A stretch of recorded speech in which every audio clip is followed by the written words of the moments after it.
बोलो राजा राम राम, बोलो सीता राम राम, बोलो राजा राम राम, बोलो सीता राम राम, बोलो राजा राम राम, बोलो सीता राम राम, बोलो राजा राम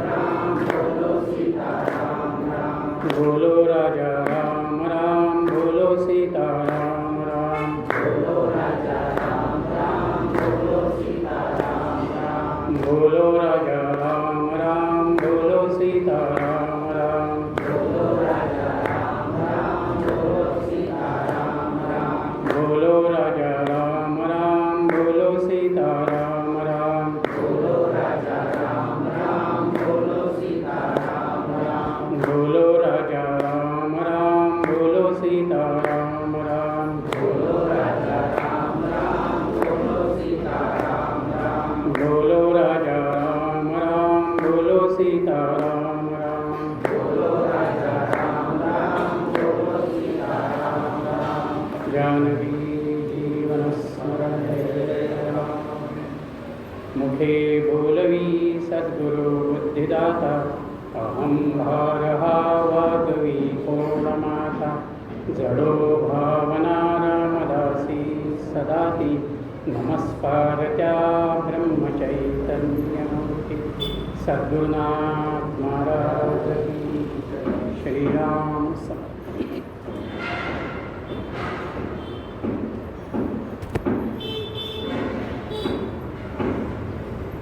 नाम सदा बोलावे, गावे भावे, जनासी सांगावे, हाची निरोप गुरूंचा, नामा परते सत्य न मानावे।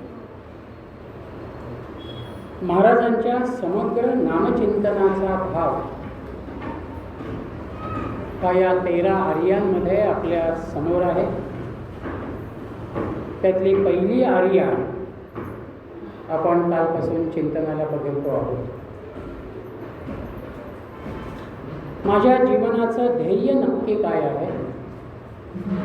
मनुष्य म्हणून मी जन्माला आल्यानंतर मला खऱ्या अर्थानं काय प्राप्त करायचं आहे?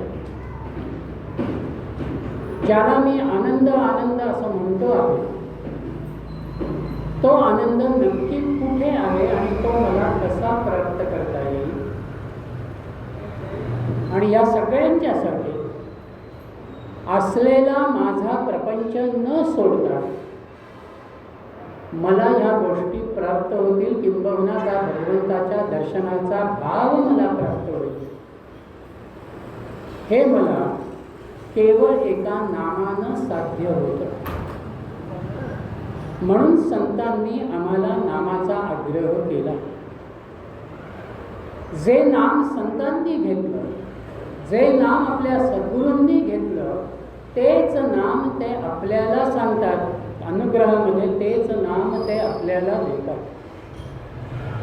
मग मी ह्या नामाचा अभ्यास करायला लागल्यानंतर माझ्यामधला असणारा जो विचार आहे, त्या नामाचा माझ्यावरती होणारा जो एक परिणाम आहे, त्या नामाची मला येणारी जी अनुभूती आहे, त्या अनुभूतीच्या अनुषंगानं काल आपण वैखरीमधून माझ्या नामाचा अभ्यास सुरू झाला, माझं नामस्मरण सुरू झालं. मी तिथून मध्यमेमध्ये ते नाम पोचलं, मध्यमेतून ते पश्चंतीत गेलं, पश्चंतीतून ते परावाणीपर्यंत आलं आणि माझ्या समग्र शरीराला त्या नामानं व्यापलं. हा विचार आपण काल बघत होतो. याच विचाराला अनुसरून माझ्यासमोर एक प्रश्न साधकांनी उपस्थित केला की नामाचा हा प्रवास होतो आहे हे बरोबर आहे, पण याचा माझ्या जीवनात माझ्या समोर असलेल्या घटनांच्या मध्ये मी कशा रीतीनं विचार करावा? प्रपंच म्हटला की त्या प्रपंचामध्ये अनेक चढ-उतार आहेत. जीवनामध्ये अनेक प्रसंग माझ्या समोर येतात आणि अशा प्रसंगांमध्ये काही वेळेला आपल्या प्रत्येकाची ही परिस्थिती होते की मी नक्की इथे काय करावं. खूप वेदांताचा अभ्यास मी केलेला आहे. ब्रह्म काय, जग काय, माया काय, जगाच्या शाश्वततेचा, अशाश्वततेचा सगळा विचार मी समजून घेतलेला. आणि असं असतानाही माझ्या समोर ज्या वेळेला प्रपंचातली एखादी घटना घडते आणि मी तिथे अस्थिर होतो, त्याचा परिणाम नामावर होतो. इथे मला नाम कसं टिकवायचं हा प्रश्नाचा साधारण रोख आहे. कारण हे जर मला साध्य झालं तर मी घेत असलेलं नाम माझ्या आत उतरत आहे हा भाव कुठेतरी स्थिर होतो.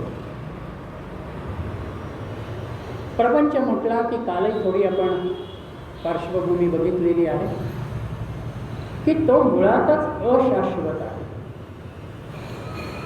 त्याच्यामध्ये मला म्हणता येईल, मला करता येईल अशा रीतीच्या कुठल्याही बाबतीमध्ये निश्चिततेचा भाव नाही.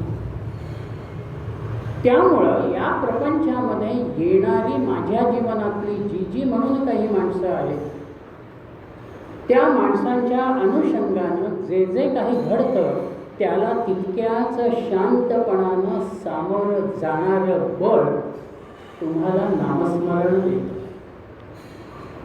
त्या नामावरती जर मी श्रद्धा ठेवली, ही भगवंताची इच्छा आहे. कारण नाम घेताना मी काय करतो, मी रामाचं नाम घेतो आहे, मी दत्ताचं नाम घेतो आहे, मी महादेवाचं नाम घेतो आहे. म्हणजेच मी त्या देवतेला माझ्या जीवनामध्ये कुठेतरी एक वेगळं स्थान देतो. मी जर त्यांना त्या अनुषंगानं त्या भूमिकेमध्ये बघत असेल तर माझ्या जीवनामध्ये घडणाऱ्या घटना ही त्याची इच्छा म्हणून मला स्वीकारण्याची सवय, ती स्वीकारण्याची दृष्टी नाम आम्हाला देतं. अगदी सर्व तऱ्हेच्या आधुनिक तंत्रज्ञानाचा विचार करत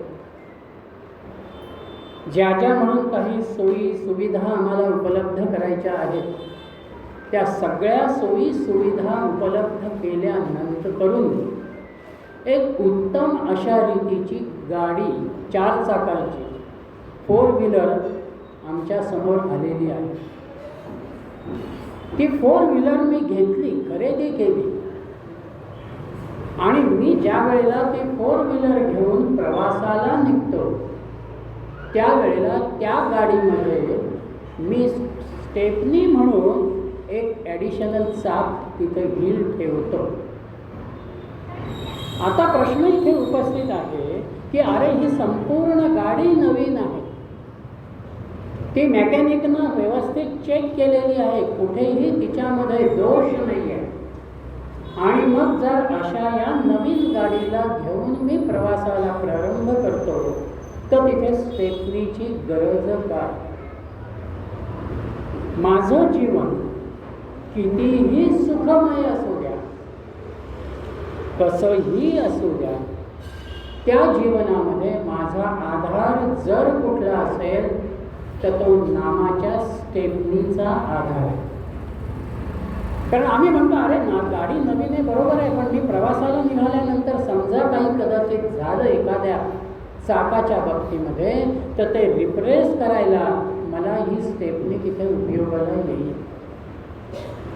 तसं या जीवनामधल्या घडामोडींमध्ये नाम हे आमच्यासाठी एक आधार आहे.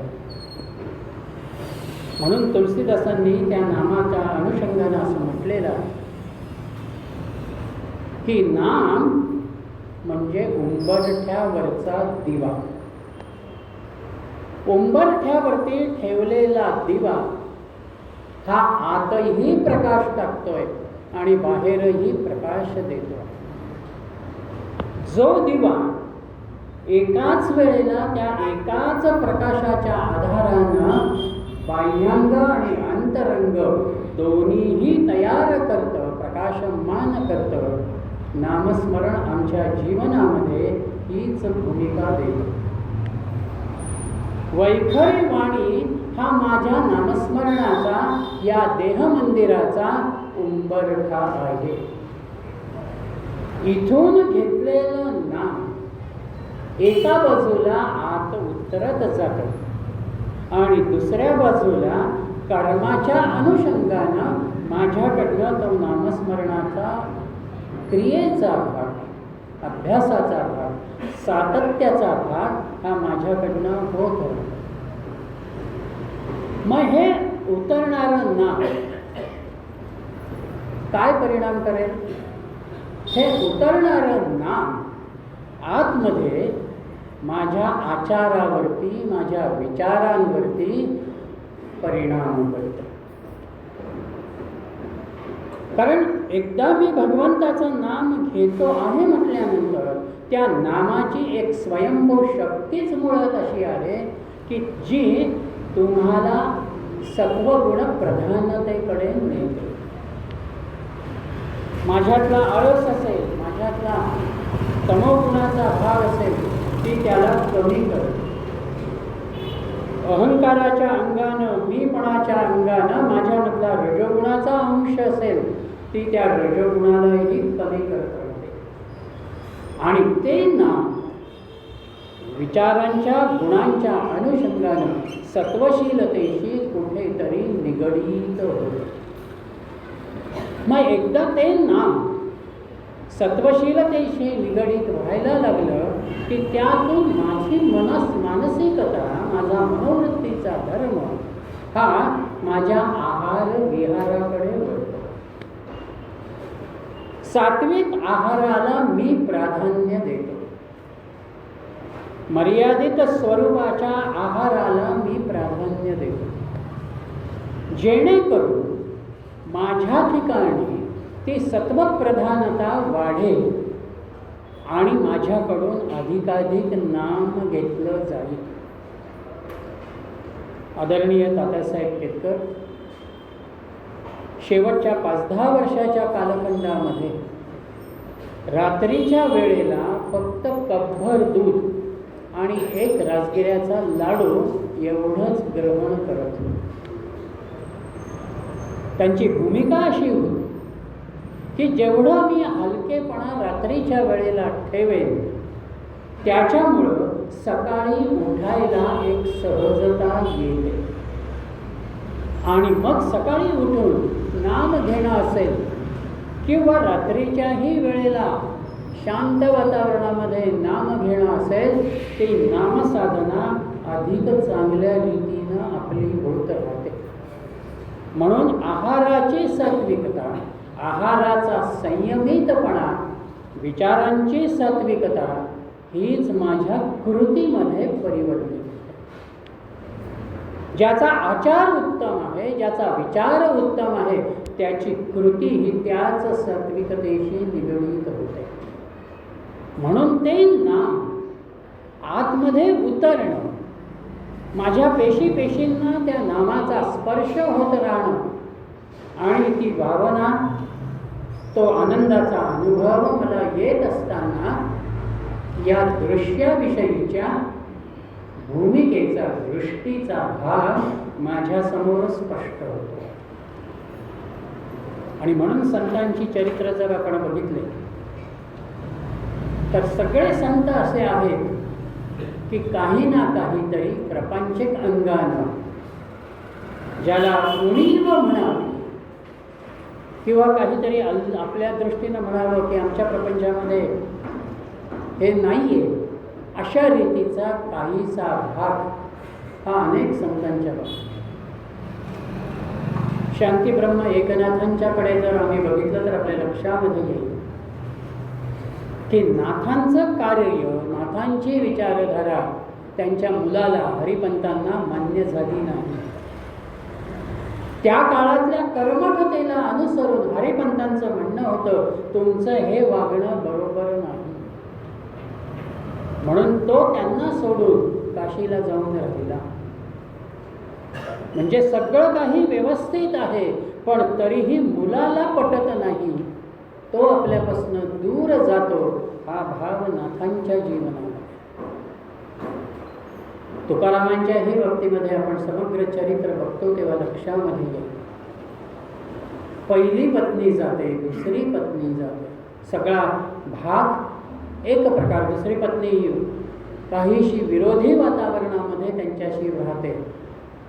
मुलांचे दुष्काळाच्या अनुषंगानं हाल होत राहतात.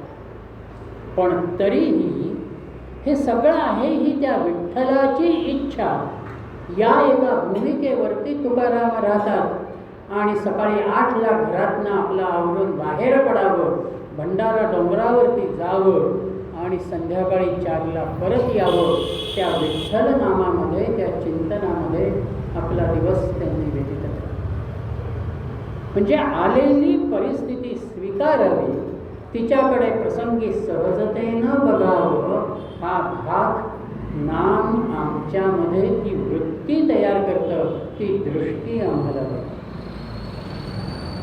भटजी बापूंचा करता सवरता मुलगा ज्या वेळेला जातो त्यावेळेला भेटायला आलेल्या मंडळींना अगदी सहजपणानं भटजी बापू म्हणतात, सोबत चांगली होती. या एका वाक्याशिवाय म्हणजे माझा मुलगा तिथे बसणारं ममत्व हा भाग बाजूला पडतो. आणि माझा मुलगा माझ्याजवळ होता, ती एक सोबत होती, ही भावना भटजी बापूंच्या अंतःकरणामध्ये येते. ती त्या एका नामामधून येते. म्हणून नाम आमच्यामध्ये दृष्टी बदलतं. दृश्याला बघणारं, दृश्याला स्वीकारणारा सहज भाव ते आम्हाला देतो. कारण मी ज्यांच्यामध्ये वावरतो आहे, मीही नाशिवंत आहे. ज्यांच्या बरोबर मी वावरतो तेही नाशिवंत धर्माचे आहे.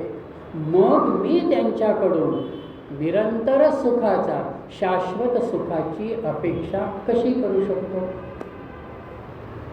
म्हणून तिथेही मिळणारं सुख, येणाऱ्या मर्यादा ह्या जाणून घेत आपल्याला पुढे जायचं आहे. म्हणून करिष्ये वचनं. सुरुवातीला जो अर्जुन म्हणत होता की मला युद्ध करायचं नाही, मी माझ्या गुरूंना मारणार नाही, मी माझ्या आप्तस्वकीयांना मारणार नाही, तोच अर्जुन भगवंताचं संबंध 18 अध्यायातलं चिंतन ऐकल्यानंतर आणि स्वतः भगवंत ज्या वेळेला म्हणतो की मी तुला सांगितलं यथेच्छसी तथा करू, आता तुला काय करायचं आहे तू निर्णय. तिथे अर्जुनाची धारणा आहे की करिष्ये वचनं तव, तू जे मला सांगशील ते मी करेन. माझ्या प्रपंचामधल्या येणाऱ्या अडचणी, येणारे प्रसंग, हे माझं नाम मला किती घट्ट करता येईल याच्यासाठीच भगवंतानं निर्माण केलेलं आहे. ही भावना मी आत स्थिर करत गेलो तर लक्ष त्या नामाकडे राहतं आणि घडलेल्या घटनांच्या बाबतीतला एक एक टप्पा सहजपणानं बाजूला होतो. म्हणून महाराजांचंच वचन आहे, घडून गेलेल्या काळाच्या अनुषंगानं तुम्ही भूतकाळाचा विचार करू नका. उद्याला काय होणार आहे हे आपल्यासाठी अज्ञातच आहे, म्हणून त्या भविष्याची चिंताही करू नका. आजचा वर्तमान हा माझा आहे, त्याच्यातूनच मला आनंद प्राप्त करायचा आहे, म्हणून त्या वर्तमानाला प्राधान्य द्या. मग त्या वर्तमानाला जर मला स्वीकारायचं असेल तर तिथे नामाचाच आधार महत्त्वाचा आहे. म्हणून ते नाम प्रापंचिक अंगानं हळूहळू बाजूला मला करतं आणि नामाच्या आनंदाला अनुलक्षून अंतरंगामधल्या स्वानंदाकडे ते मला नेतं. म्हणून समर्थांची ज्ञानाच्या, आत्मज्ञानाच्या अनुषंगाने असलेली व्याख्या आहे ज्ञान म्हणजे आत्मज्ञान. पाहावे आपणासी आपण. मी मला बघणं, मी मला जाणणं हे खऱ्या अर्थानं यथार्थ ज्ञान आहे. आणि ते ज्ञान, ती माझ्या मीपणाची ओळख, तत्त्वम असी, ते तूच आहेस. चांगदेवाचं तर 1400 वर्षांचं आयुष्य आहे. दर 100 वर्ष झाली की याने प्राणायाम करावा. मृत्यूची वेळ आल्यानंतर आपल्या प्राणाला संकोचित करावं, रोधून धरावं. ती वेळ निघून गेली की यमधर्मानं निघून जावं. चांगदेव पुन्हा कामाला. 1400 वर्षाचं चांगदेवांचं आयुष्य हे या अनुषंगानं, साधनेच्या योगाच्या अनुषंगानं विलक्षण सामर्थ्य आहे की हातामध्ये सापही धरावा आणि वाघावरती आरूढ व्हावं. अशा या चांगदेवांना, ज्ञानदेवांना सांगावं लागलं की हे जे सगळं तुझं आहे ना, हे शून्य आहे. तू तुला जाण, तत्त्वम असी. ते परब्रह्म तत्व तूच आहेस. मीच परब्रह्म तत्व आहे, मीच ब्रह्म आहे. या जाणीवेकडे जर तू स्वतः वळलास तर तुला तुझ्यामधली आनंदाची अनुभूती येईल. ही अनुभूती नाम आम्हाला देतो. म्हणून काल चिंतनाच्या शेवटच्या टप्प्यामध्ये आपण बघितलेलं होतं, करिता नित्य नामस्मरण तेणे उपजे परम पुण्य, जे भोगक्षये नवे क्षीण ब्रह्म परिपूर्ण प्राप्त. नाम आम्हाला आमच्यामधल्या ब्रह्माची, ब्रह्मानंदाची अनुभूती देतं. आणि एकदा त्या नामानं मला ब्रह्मानंदाची अनुभूती दिली, तो स्पर्श मला आनंदाचा झाला की माझी दृष्टी बदलते. या चराचरातल्या वस्तुमात्रांमध्ये ते ब्रह्म आहे, तो रामराया आहे, तो भगवंत आहे, ही भूमिका माझ्यामध्ये येते. सगळीकडेच त्या परमात्मा तत्वाला मी बघायला लागल्यानंतर माझ्यासमोर हा लहान आहे, हा मोठा आहे, हा ज्ञानी आहे, हा अज्ञानी आहे, ही भूमिकाच येत नाही. अशा या नामामध्ये की जे ब्रह्मत्वाचा परिपूर्ण अनुभव मला देतं, त्या नामाला अनुलक्षण महाराज पंढरपूरमध्ये असताना बाबा गर्दे त्यांना भेटायला आलेले होते. बाबा गर्द्यांचा वेदांताचा अभ्यास विलक्षण होता. त्यांनी महाराजांना प्रश्न असा केला की शब्दब्रह्म आणि नादब्रह्म यामधला नक्की फरक काय आहे. महाराज त्यांना असं म्हणाले की भगवंताचा मूळ संकल्प हा ओंकाराचा आहे, प्रणवाचा आहे. आणि हा ओंकार या सृष्टीचं आदिबीज आहे, ते मूळ आहे. म्हणून तो जो ओंकार आहे, हा ओंकार शब्द ब्रह्माशी निगडीत होतो. आणि हा ओंकार राहतोय कुठे? परावाणीमध्ये. म्हणून काल आपण बघितलं की पहिला शब्द या सृष्टीमध्ये जो निर्माण झाला तो त्या ओंकाराचा निर्माण झाला, तो परावाणीमधून आला. म्हणून शब्द आतून बाहेर येतो आणि बाहेरून आत उतरता उतरता तो तुम्हाला त्या ओंकारमय भूमिकेमध्ये मिळतो. म्हणून हा जो परावाणीमधला ओंकाराचा भाव आहे, संतांनी त्यालाच नाम म्हटलं. वेदमंत्रांनीही प्रत्येक मंत्राचा प्रारंभ करत असताना हरिही ओम असं म्हटलं. म्हणजे त्या भगवंताचं स्मरण, त्या प्रणवाचं ओंकाराचं स्मरण हा भाव तिथे आहे. अशा या ओंकाराचा ईश्वराच्या अनुषंगानं विचार करत असताना आपल्या लक्षामध्ये येईल की भगवंताच्या संकल्पातून ही सृष्टी निर्माण झाली. एकोहम बहुस्याम, एक असणारा परमात्मा, एकटा राहणारा परमात्मा, त्याला आपण व्यापक व्हावं, आपण विस्तारावं, ही भावना त्याच्यामध्ये आहे.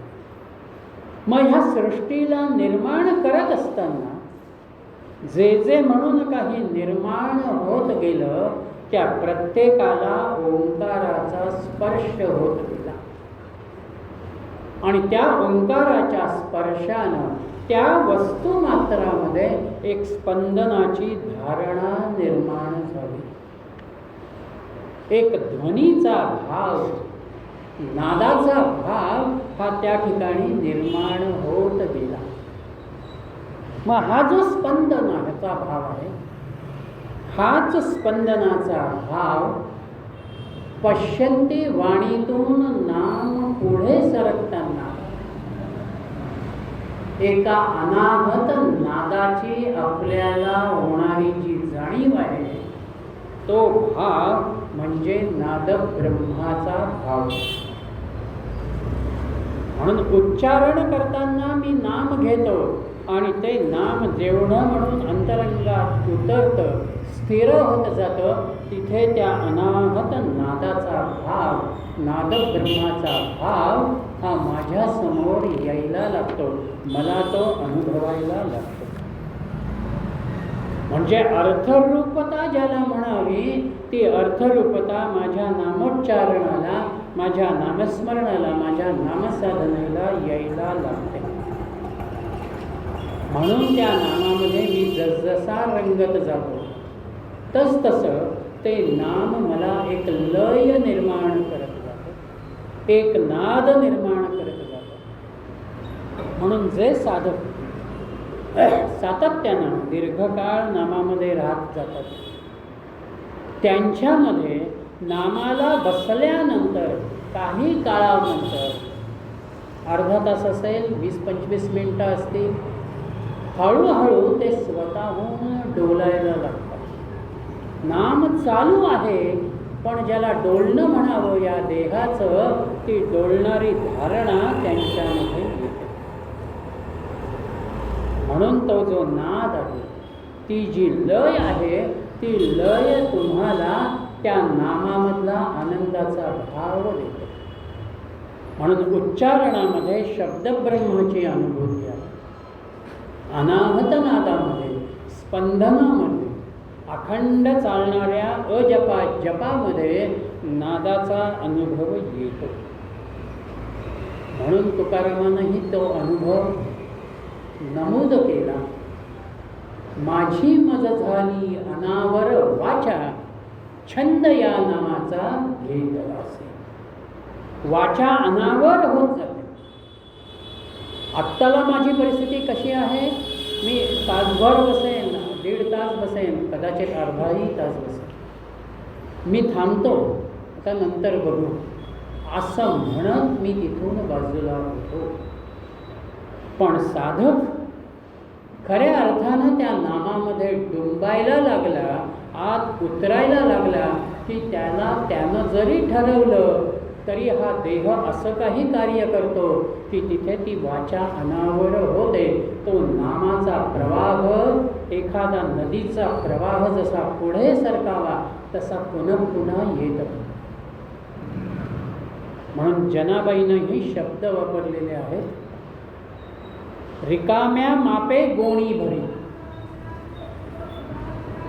एखादं पोतं माझ्या समोर आणलेलं आहे आणि मला त्याच्यामध्ये धान्य भरायचं आहे, मी एक एक मापटं घेतो आणि त्या पोत्यामध्ये रिकामं करत जातो. तसं ही एक एक माप नामाचं या देहाच्या गोणीमध्ये टाकते आहे आणि तरीही ती गोणी भरत नाही, म्हणजेच नाम अखंड चालू आहे. म्हणून वेदांतानं आमच्यामध्ये ज्या 4 देहांचा विचार केला त्यातला स्थूल देह जो आत्ता आपल्या प्रत्येकाला प्राप्त झाला, तिथून आम्ही वैखरीनं जप करत असतो. त्या स्थूलाच्या आतमध्ये सूक्ष्म देह आहे, जिथे माझ्यामधल्या संकल्पांचं, माझ्यामधल्या इच्छांचं, माझ्यामधल्या वासनांचं प्रगटीकरण आहे. त्या सूक्ष्म देहामध्ये मध्यमेतलं नाम काम करतं.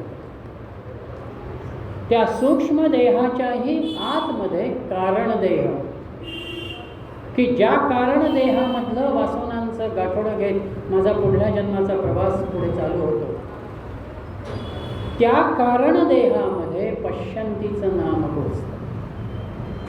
आणि परावाणीतलं नाम म्हणजे तुर्या अवस्था, महाकारण देहाशी येणारा संबंध, ज्याला उन्मनी अवस्था म्हणावी. माझं मन आता दृश्यामध्ये अडकलेलंच नाही, माझं मन आता कुठलाच विचार करत नाही, ते उन्मन होऊन गेलं, ते उन्नत होत गेलं, मनाचं मनपणच संपून गेलं. म्हणून आम्ही जो नमन शब्द वापरतो, तो नमन म्हणजे केवळ नमस्कार नाही.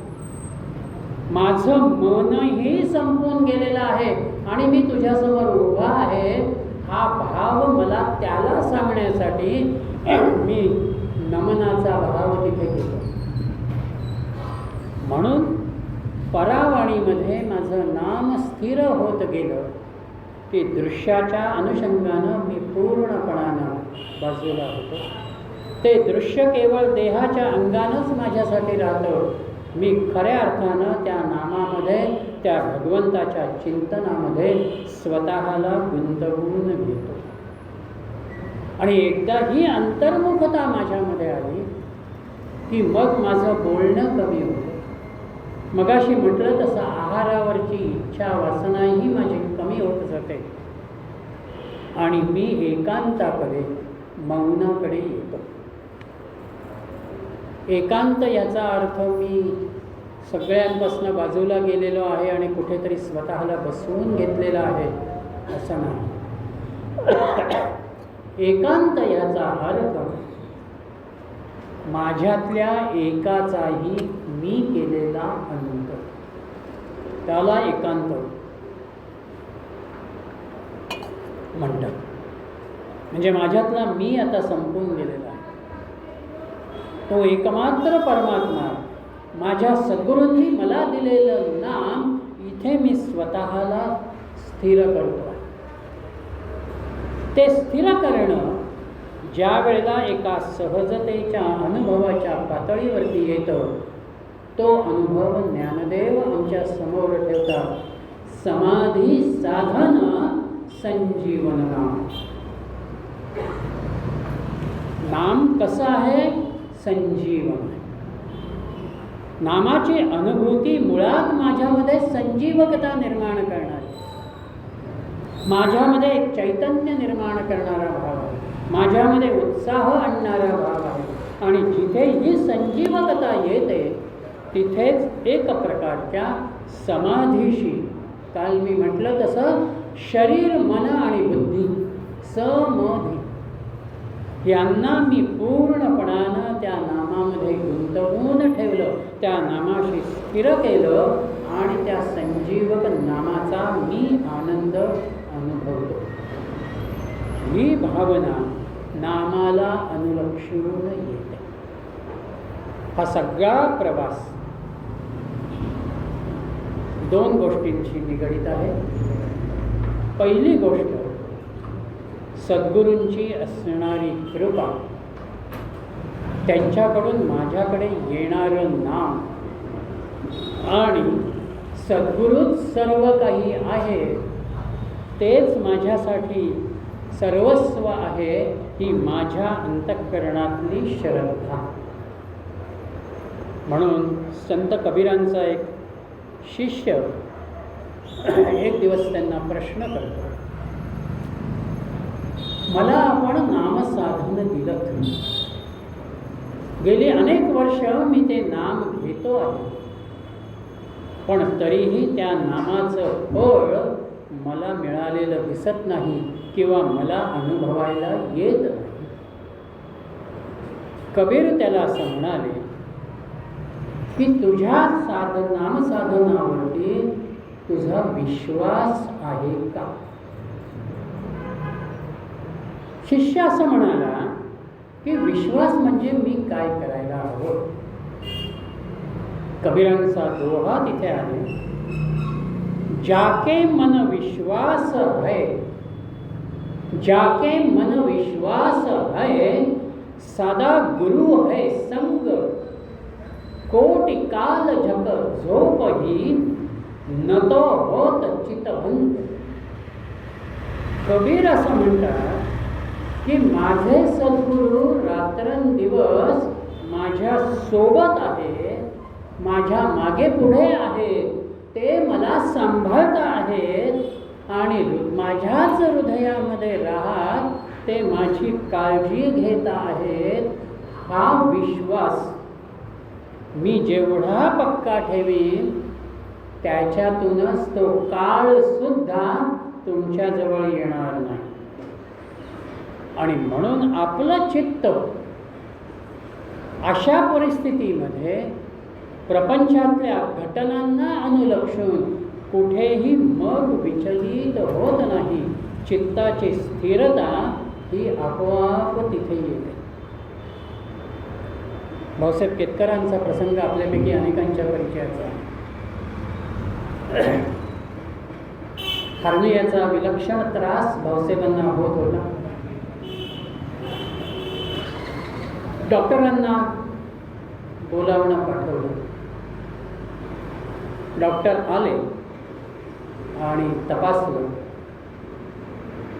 आणि बाहेर येऊन ते बाबा बेलसरांना असं म्हणाले की परिस्थिती अत्यंत कठीण आहे, संध्याकाळपर्यंत कदाचित हे आपल्यामध्ये नसतील. डॉक्टर निघून गेले. बाबा आतमध्ये आले.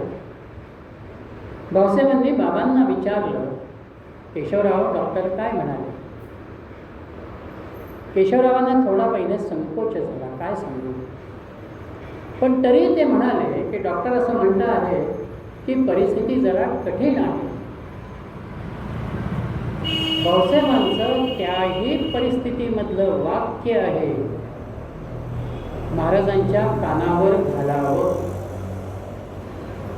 बाबा तिथून बाहेर आले, महाराजांच्या प्रतिमेसमोर उभे राहिले आणि सगळं भाऊसाहेबांचा प्रसंग, त्यांचं आजारपण, डॉक्टरांनी सांगितलेली भूमिका ही महाराजांना निवेदन केली. आतमध्ये आले. भाऊसाहेबांनी विचारलं, महाराजांना कानावर घातलं? हो म्हणे, महाराजांच्या कानावर घातलं. केशवराव काळजी करू नका. आणि त्यानंतर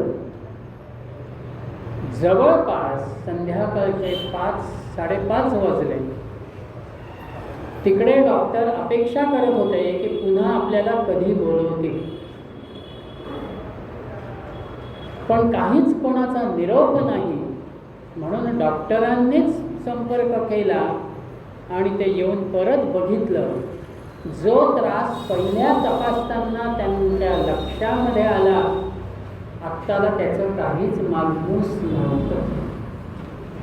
तिथून पुन्हा भाऊसाहेब त्या वेदनेमधनं बाहेर आले, तब्येत व्यवस्थित झाली. सद्गुरूंच्या वरती मी एकदा मला सोपवून दिल्यानंतर ती जी माझी धारणा आहे ती धारणा माझ्यासाठी महत्त्वाची आहे. गुरुपौर्णिमेचं गुरुपूजन मी का करायचं? तुम्ही माझ्या जीवनाचे सर्वस्व आहात, तुम्हीच मला सांभाळता आहात, हा विश्वास मला त्यांना द्यायचा.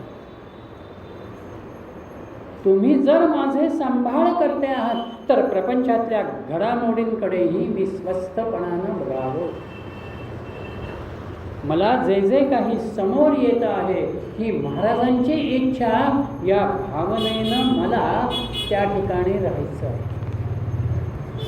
आणि म्हणून मनाला नामामधनं ही शिकवण, मनाला अशा पद्धतीनं तयार करणारा भाव हा त्या नामाशी निगडीत होतो. माझ्यातला मी कमी होतो, माझ्यातल्या इच्छा आकांक्षांचा भाग कमी होत जातो आणि एक समर्पणाची भूमिका त्यामध्ये येते. म्हणून इथे मन फार महत्त्वाचं आहे. त्या मनाला मला तयार करायचं. एक घोडेस्वार होता.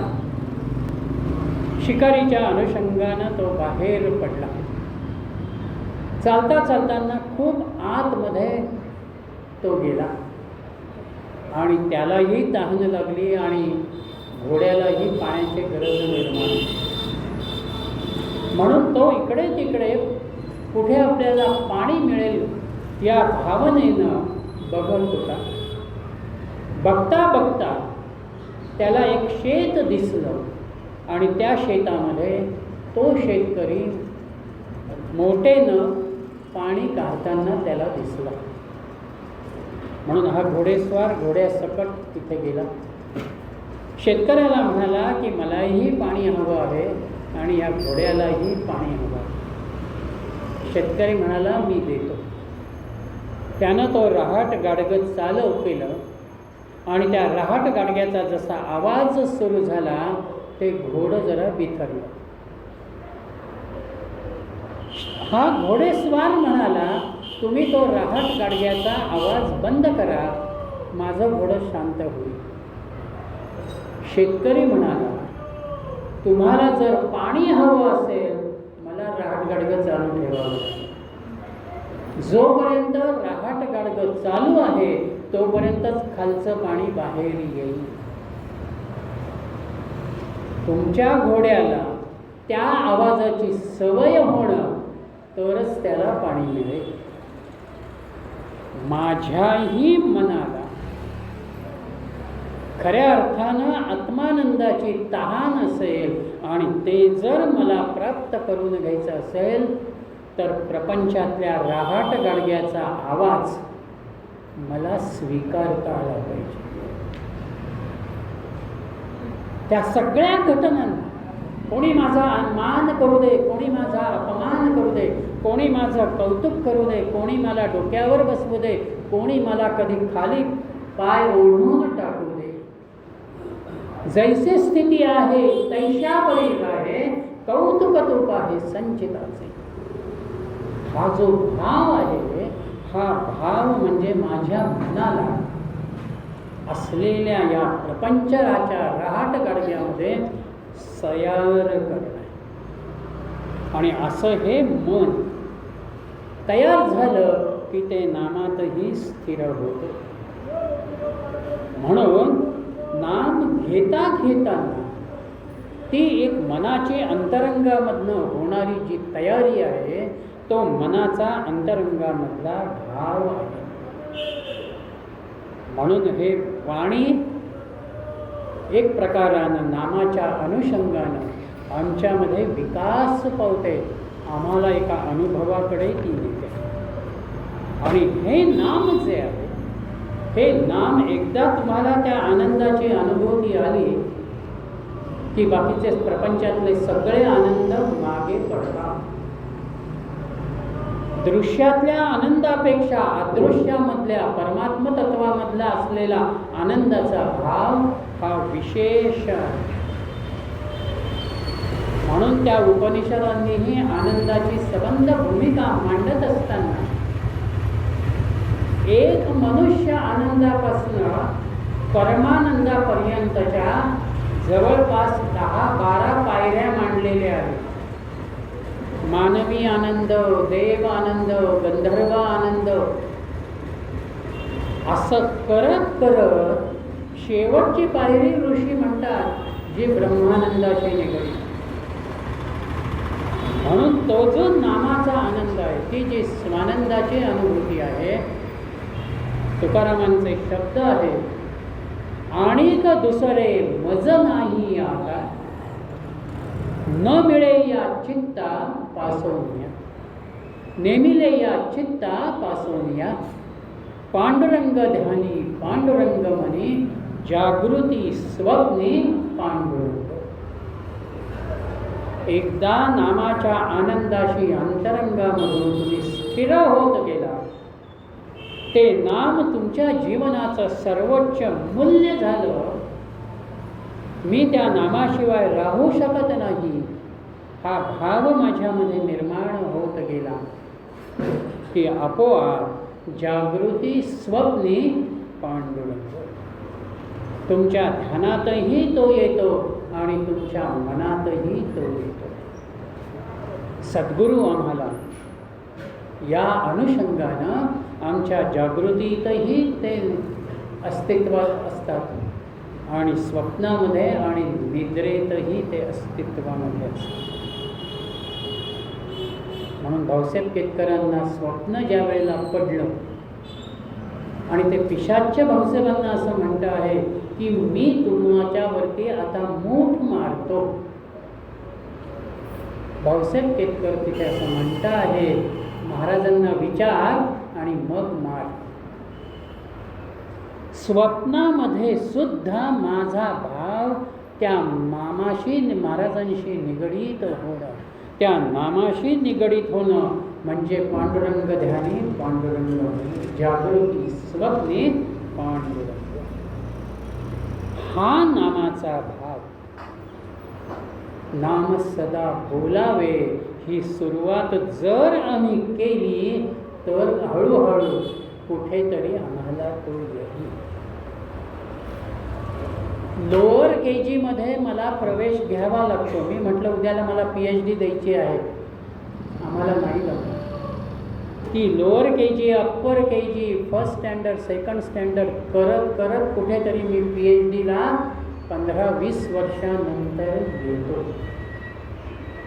मग जर लोअर KGतल्या प्रवेशाची जेवढी मला गरज आहे तसं नाम सदा बोलावे हा भाव माझ्यासाठी महत्त्वाचा आहे. म्हणून महाराज म्हणालेले आहेत, जागेपणी तुम्ही नाम घ्या, बेशुद्धीत आणि झोपेत मी तुमचं नाम घेईन. आम्हाला पहिला अभ्यास केल्याशिवाय पुढल्या अभ्यासाचा भाग कसा अनुभवावा. म्हणून बाबांनी या अनुषंगानं महाराजांना एकदा प्रश्न केला की आपण म्हणता जागृतीमध्ये नाम घ्या किंवा सतत नाम घ्या, मग मी ज्या वेळेला शिकवत असतो तेव्हा नाम मी कसं घेऊ, मला ते कसं शक्य आहे. महाराज त्यांना असं म्हणाले, शिकवण्यासाठी वर्गामध्ये तुम्ही ज्या वेळेला प्रवेश करता तेव्हा त्या नामाचं स्मरण करा. शिकवण्याचा टॉपिक तुमचा पूर्ण करा आणि वर्गातून बाहेर येताना पुन्हा नाम घ्या. शिकवत असताना तुमच्या नामाची जबाबदारी माझी. तुम्हाला याचा अनुभव जर घ्यायचा असेल तर मी अनेक वेळेला हा नामाच्या अनुषंगानं बोलत असताना मुद्दा देत असतो. रात्री झोपताना TV सिरियल बघण्यापेक्षा आणि मग आता डोळे दुखायला लागले म्हणून झोपण्यापेक्षा नामस्मरण करा आणि आपोआप तुम्हाला झोपेचा अनुभव म्हणजे झोपेचा भाव येतो आहे. डोळे मिटायला लागलेले आहेत, तिथे तुम्ही डोळे मिटा, झोपून जा. सकाळी उठल्यानंतरचं पहिली अंतःकरणातली भावना जर कुठली असेल तर ती नामाची भावना तुमच्या समोर येईल. हा अनुभव जर आला तर झोपण्यापूर्वी मी नाम घेतलेलं आहे आणि आता जाग झाल्यानंतरही ते नाम माझ्या समोर आले किंवा सहज उठतानाही श्रीराम म्हणून ओठावरती जर शब्द आला तर झोपेमध्ये महाराजांनी आपलं नाम सांभाळलेलं आहे. म्हणून आपलं नाम हे या अनुषंगानं आपल्या अभ्यासामध्ये आपल्याला निर्माण करता येईल.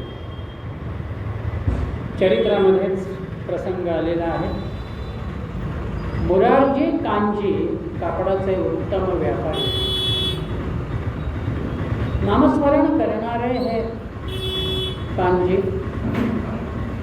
हार्ट अटॅक आलेला, हृदय अशक्त झालेलं. त्यांच्या समोर हा प्रश्न येत आले की मी बराच काळ झालं नाम घेतो आहे, पण उद्याला या आजारपणामुळे म्हणा मला जर बेशुद्धीमध्ये मी गेलो तर माझं नाम कसं होईल. आणि गीतेत तर भगवंत म्हणतो आहे अंतकालेचे मामेव स्मरण मुक्त्वा कलेवा. मग त्या अंतकाळी त्या बेशुद्धीमध्ये जर माझा अंतकाळ आला तर त्या नामाचा भाव माझ्यामध्ये कसा राहणार. त्यांच्या मनामध्ये हा विचार अनेक वेळेला यायचा. महाराजांचा हा जो विचार आहे की जागृतीत तुम्ही नाम घ्या, झोपेत आणि बेशुद्धीत मी नाम घेईन.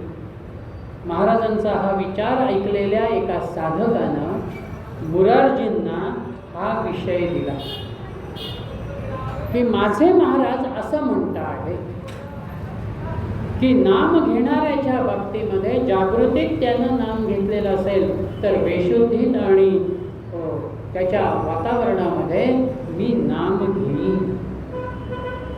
कांजींनी महाराजांचा हा विचार आपल्यामध्ये स्थिर केला आणि ते म्हणाले जर सत्पुरुष सद्गुरू अशा रीतीनं आपलं नाम घेत असेल बेशुद्धीमध्ये, अंतकाळाच्या त्या अस्वस्थतेमध्ये, तर मी त्या नामाला आता सोडणार नाही.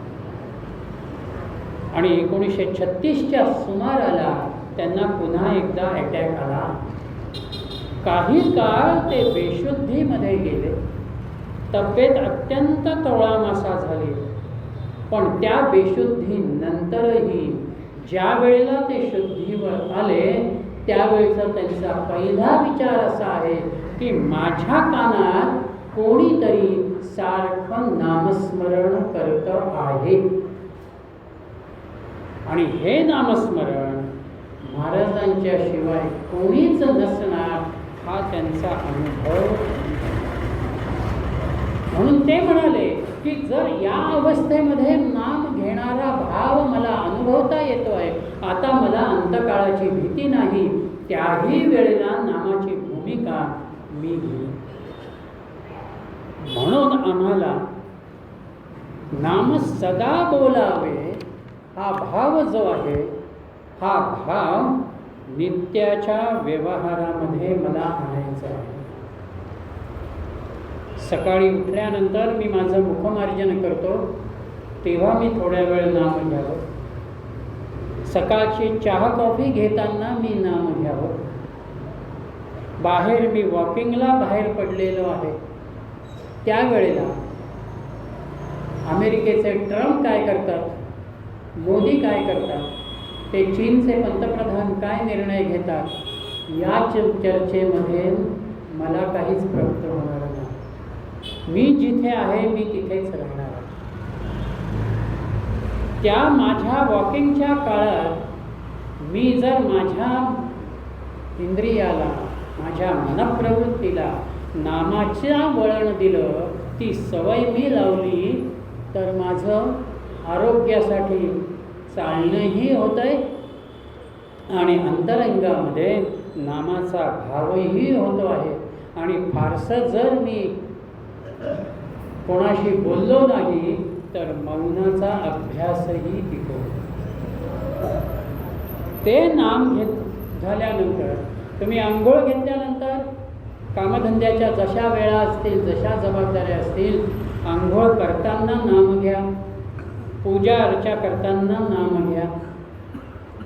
अनेक जण स्तोत्र पठण करतात, ते वाईट आहे असं मी म्हणणार नाही, पण महाराजांचाच एक विचारसूत्र आहे.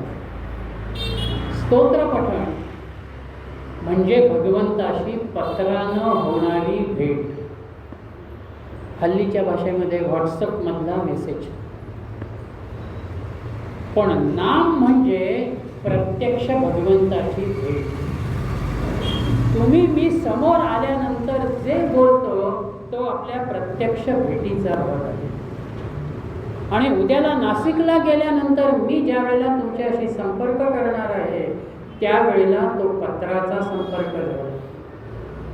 म्हणून नाम जेवढं म्हणून मला घेता येणं माझ्या नित्याच्या 24 तासाच्या प्रत्येक प्रसंगामध्ये व्यवहारामध्ये मी घ्यायला लागलो तर मनाला त्या नामाचं वळण लागतं. जेवणाच्या आधी नाम आहे, जेवणानंतर नाम आहे, झोपायच्या वेळेला नाम आहे.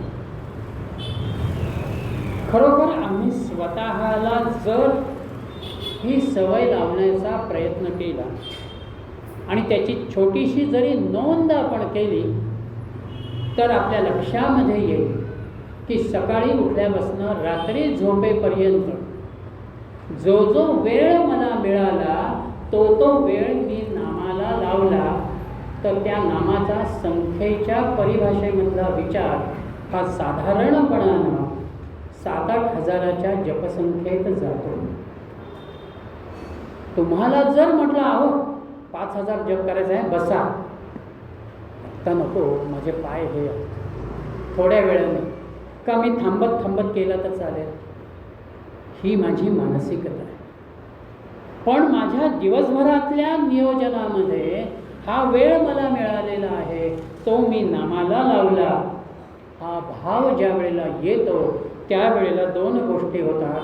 नाम माझ्यासाठी सर्वोच्च मूल्य करतं आणि माझ्या प्रपंचाला त्या नामाचा स्पर्श होतो.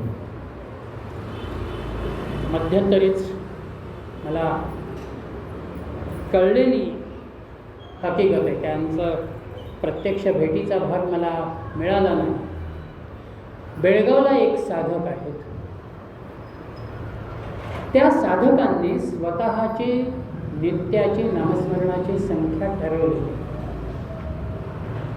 पण नोकरीच्या निमित्तानं स्टेट बँकेसारख्या एका महत्त्वाच्या बँकेमध्ये अधिकाराच्या पदावरती त्यांची असलेली जबाबदारी, त्यामुळे त्यांनी एक वही केली आणि त्या वहीमध्ये रोज रात्री झोपताना आज दिवसभरामध्ये माझा किती जप झाला त्याची नोंद करायला त्यांनी सुरुवात केली.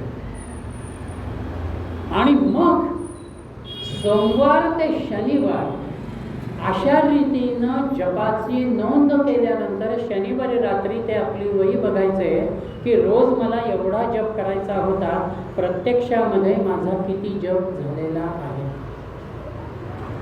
तो जर ठरलेल्या संख्येपेक्षा कमी झालेला असेल तर दुसऱ्या दिवशीचा रविवार हा ते प्रत्यक्ष नामाला देत.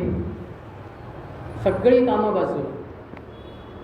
कोणी भेटायला जरी आलं किंवा तसा फोन केला तर पहिला त्यांचा विचार असायचा प्रश्नामध्ये, काम काय आहे, अन्यथा आपण सोमवारी बोलू.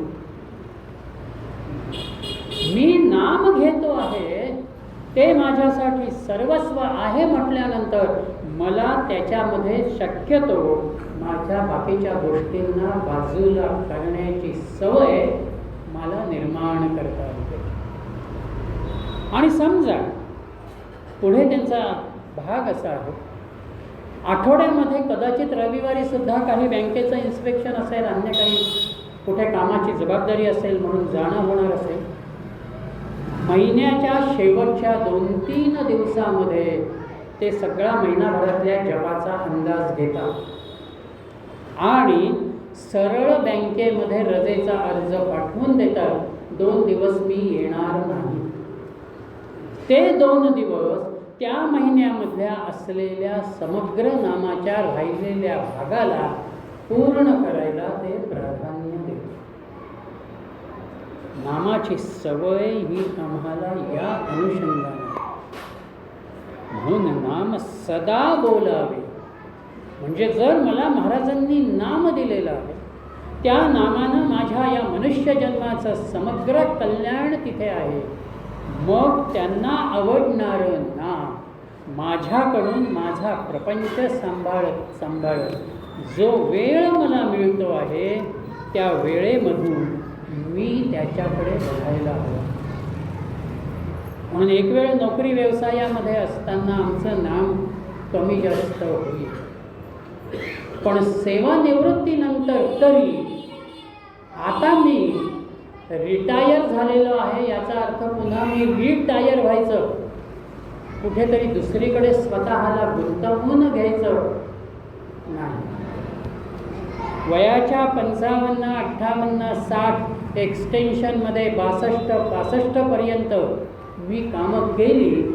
आताला मी हे सगळं कमी करतो आणि मी नामाला राहतो, ही भावना आम्हाला निर्माण करायची. म्हणून एक वेळ बाकी सगळं काही आपल्याला जमलं नाही तरी एक प्रयत्न आपण करावा, म्हणजे जो मी माझ्याकडनं करण्याचा सध्या प्रयत्नामध्ये आहे. म्हणून तुमच्यासमोरही तो विषय ठेवतो की आपणही हा प्रयत्न करा. 30 दिवसातला एक दिवस मी महाराजांना दिला. आज ठरवावं की अरे उद्याला कुठेच काही नाही आहे ना, आत्ताच्या घडीला नव्यानं काही येणार असेल मी ते पोस्टपोन करेन. पण आत्ताला जर मला संध्याकाळी आज वाटत आहे की उद्याला काहीही माझ्यासमोर महत्त्वाचं नाही, मी असं म्हणावं की उद्या सकाळी उठल्यापासून रात्री झोपेपर्यंत मी केवळ नामालाच प्राधान्य देईन. एका बैठकीमध्ये जिथपर्यंत मला नाम घेता येत आहे तिथपर्यंत नाम घेईन. नंतर त्या नामामध्ये बदल करायचा, मग थोडंफार वाचन करीन. अगदीच वाटत असेल आपण अंथरुणावरती आडवं व्हावं, ज्याला योगाच्या भाषेमध्ये शवासन म्हणावं, तशी शवासनाची देहाला थोडीशी विश्रांती द्यावी, पुन्हा उठावं, नामाला बसावं. किमान पक्षी सकाळपासून संध्याकाळपर्यंतचा 12-13 तासातला पहिला प्रयत्न म्हणून मी किती वेळ नामाला देऊ शकतो, ही जरी चाचपणी मला करता आली तरी सुद्धा हळूहळू आपण तिकडे वळतो. आणि जेवढं नाम घेतो ती भावना माझ्या चिंतनामध्ये येत राहते, माझ्यासमोर तो भाव स्पष्ट होत जातो, तेवढं त्या नामाचं प्रेम आपल्यामध्ये निर्माण होतं. प्रेम का निर्माण होतं? मुलानं मुलगी बघितली, मुलानंही पसंत केली, मुलीनंही पसंत केली. मुलीचं वय आपण समजूया 26-27 आहे, 25 आहे, मुलाचं वय 28 आहे. ह्या 28 वर्षामध्ये या मुलानं या 26 वर्षाच्या मुलीला बघितलेलं नाही. या 26 वर्षाच्या मुलीनं तिच्या आत्तापर्यंतच्या जीवनात या मुलालाही बघितलेलं नाही.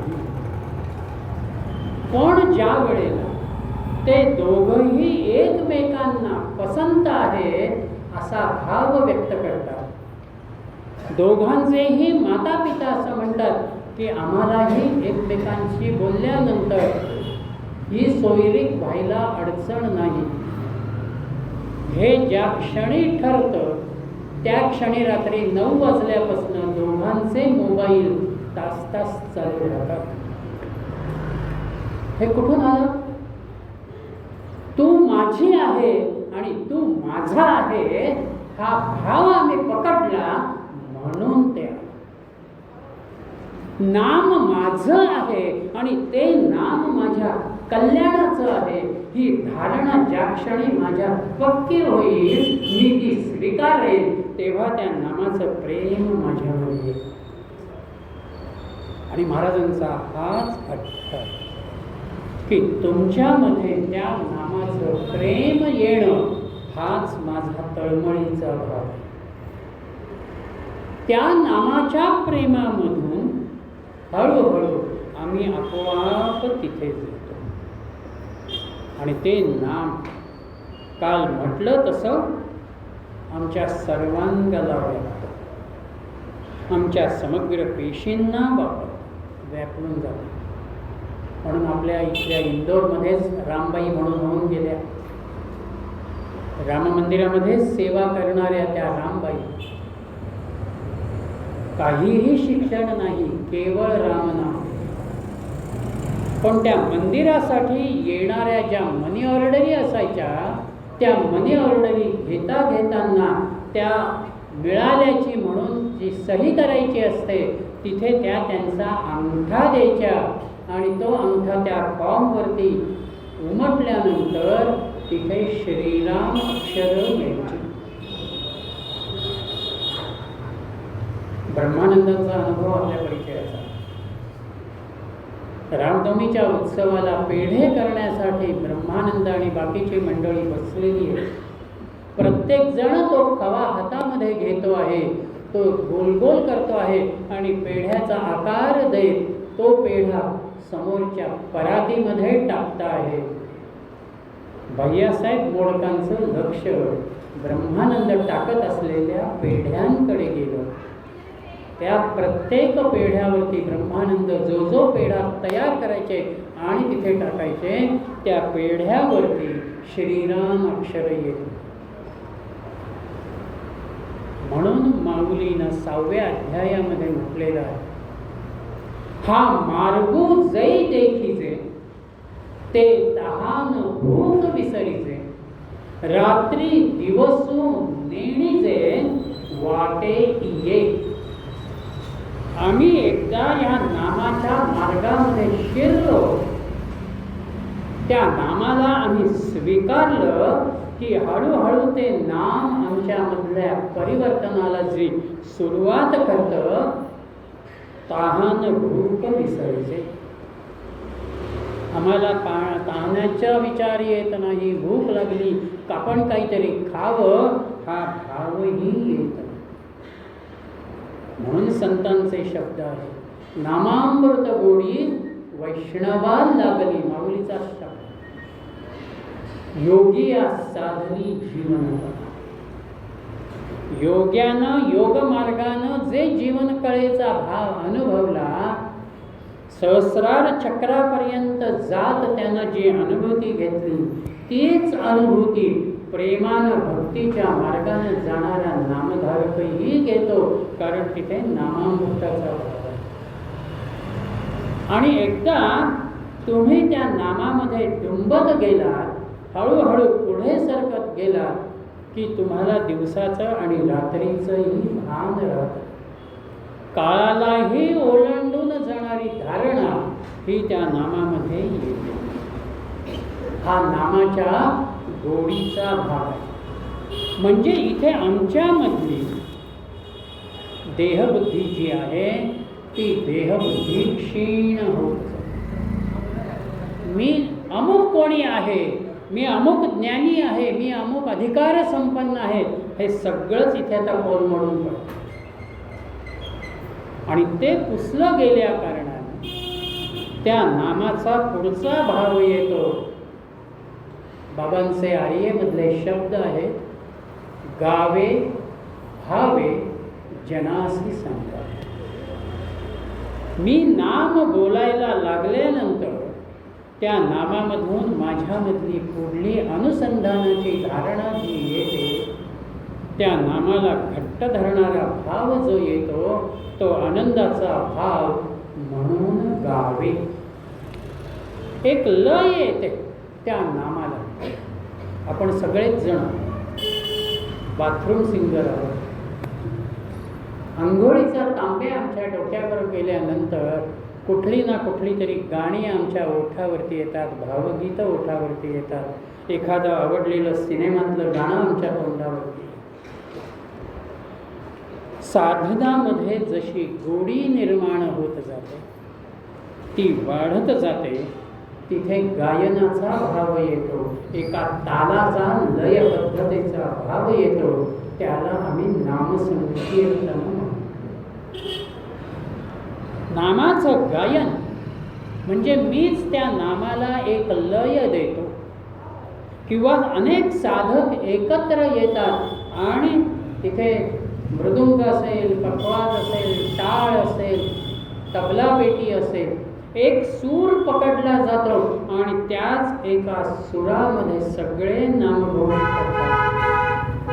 नामाचा उच्चार होत राहतो. ती धारणा नामसंकीर्तन. तिथे म्हणणाऱ्यालाही आनंद आहे, जो ते ऐकत असतो त्यालाही तो आनंद प्राप्त होतो आणि एक आनंदाचा माहोल ज्याला म्हणतात तो आनंदाचा माहोल तिथे येतो. म्हणून आपल्या अंतःकरणामधलं असणारं जे प्रेम आहे, हे प्रेम दोन अंगानं व्यक्त. जिथे बोलीचा भाषेचा विचार आम्ही करू तिथे गायनाचा भाव येतो आणि जिथे चालीचा विचार करणार असू, पदन्यासाचा भाव विचारामध्ये घेणार असू, तिथे नृत्य येतो. म्हणून लयबद्धता आणि तालबद्धता या दोहोंचा समन्वय अखंड नामस्मरणाच्या संकीर्तनाच्या भावामध्ये येतो. म्हणून नामाची पुढली प्रगती गावे या शब्दाशी. तीनही लोकांमध्ये फिरणारे नारद महर्षी ज्या एका सुस्वरतेनं त्या भगवंताचं नामसंकीर्तन करतात तो भाव तिथे येतो, तो नामगायनाचा भाव. भगवंताच्या लीलांचं चिंतन करता करताना शुक महामुनी जे परीक्षिताच्या समोर एकदम अंतर्मुख होत जातात, अंतरंगामध्ये स्तब्ध होत जातात, ती नाम गावे या भूमिकेशी येणारी. म्हणून हे जे नामसंकीर्तन आहे, हे नामसंकीर्तन एक आपण जे नाम घेतो त्या नामालाच येणारा एक भाव आहे. किंवा नामसंकीर्तनाचा दुसरा भाग म्हणजे भगवंताच्या गुणांचं चिंतन. मी ते गुणाचिंतन करता करतानाच त्या भगवंत नामापर्यंत जातो, त्या भगवंताला माझ्या समोर आणतो. आणि तिसरा भाग म्हणजे त्याच्या लीलांचं चिंतन. म्हणून बाबा बेलसरे आपल्याला असं म्हणालेले आहे की नामाला बसत असताना महाराजांच्या चरित्रातला एखादा प्रसंग डोळ्यासमोर आणा. तो प्रसंग जणू काही आपल्यासमोर घडतो आहे अशी भाव वृत्ती तयार करा आणि नामात शिरा. तुमच्या नामाला एक रंगत येईल.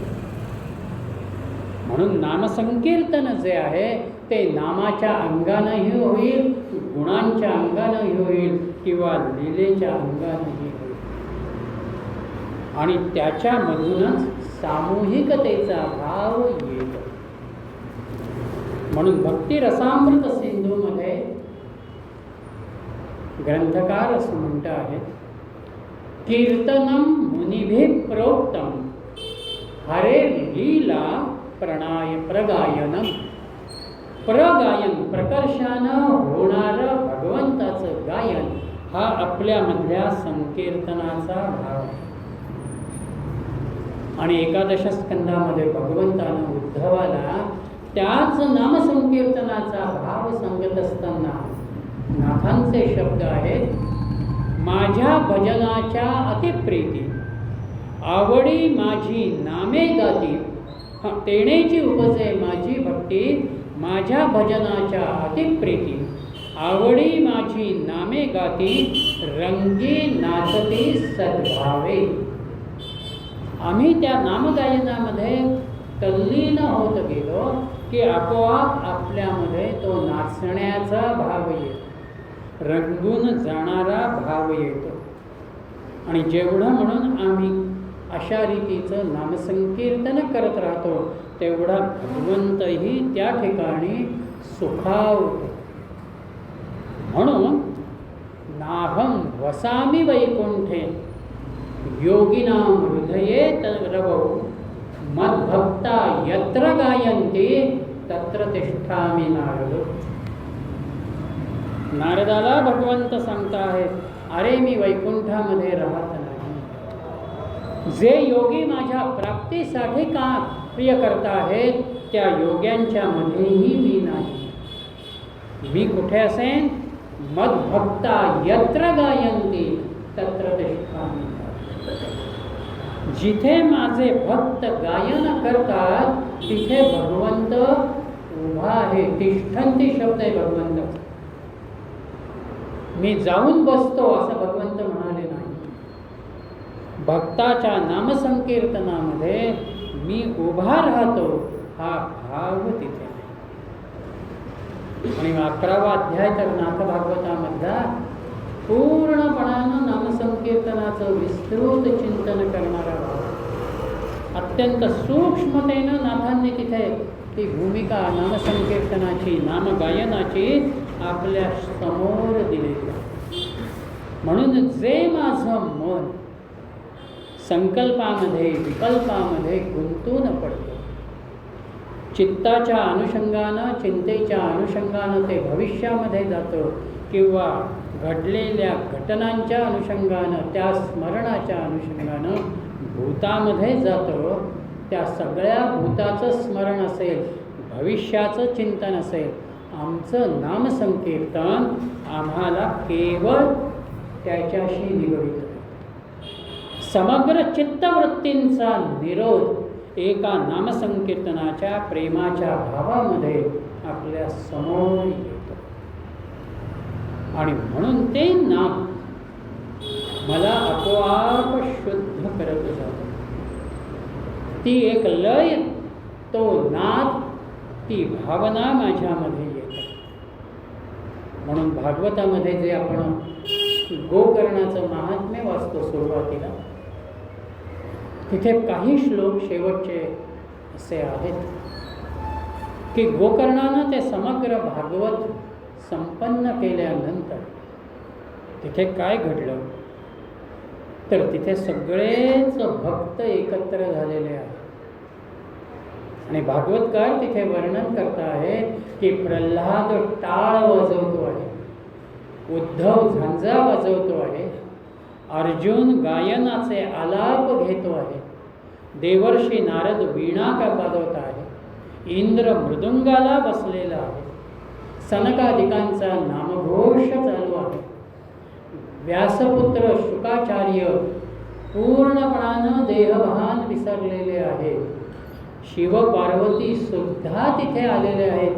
आणि अशा ह्याच्यामध्ये त्या समूहामध्ये, त्या आनंदामध्ये, त्या नामामध्ये साक्षात भगवंत प्रगट होता. आणि ते सगळ्यांना म्हणत आहेत की मी आपल्या कथा कीर्तनानं अत्यंत प्रसन्न आहे.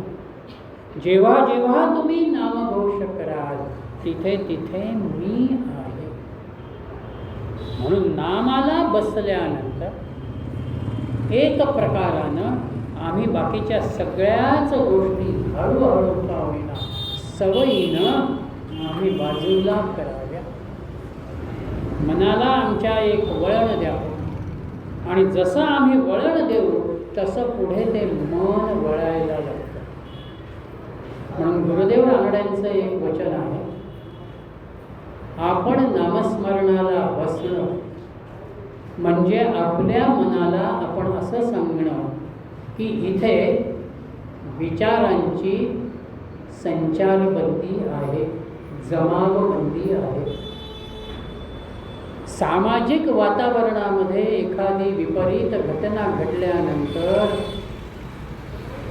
प्रशासकीय पातळीवरती आपल्याला सांगितलं जातं की इथे जमावबंदीचा नियम लागू आहे, इथे संचारबंदीचा नियम लागू आहे. आम्ही आमच्या मनाला सांगावं की मी आता नामाला बसलेलो आहे, मी नामामध्ये राहणार आहे, आता बाकीचे विचार इथे नाही.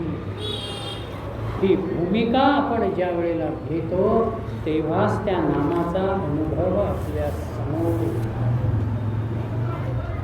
आणि हे वेदांपासून आमच्याकडे चालत आलं. ऋग्वेदानं 2 ठिकाणी नामसंकीर्तनाचा उल्लेख केलेला आहे. ऋग्वेदातली एक ऋचा अशी आहे, अस्य जानन्तो नाम चिद्विक्तं महस्ते विष्णो सुमतिं भजामहे. सुमतिं भजामहे. भगवंताचं नाम लक्षामध्ये घेत जाणून घेत आपण त्याचं कीर्तन करा असं ऋग्वेद आम्हाला सांगतो.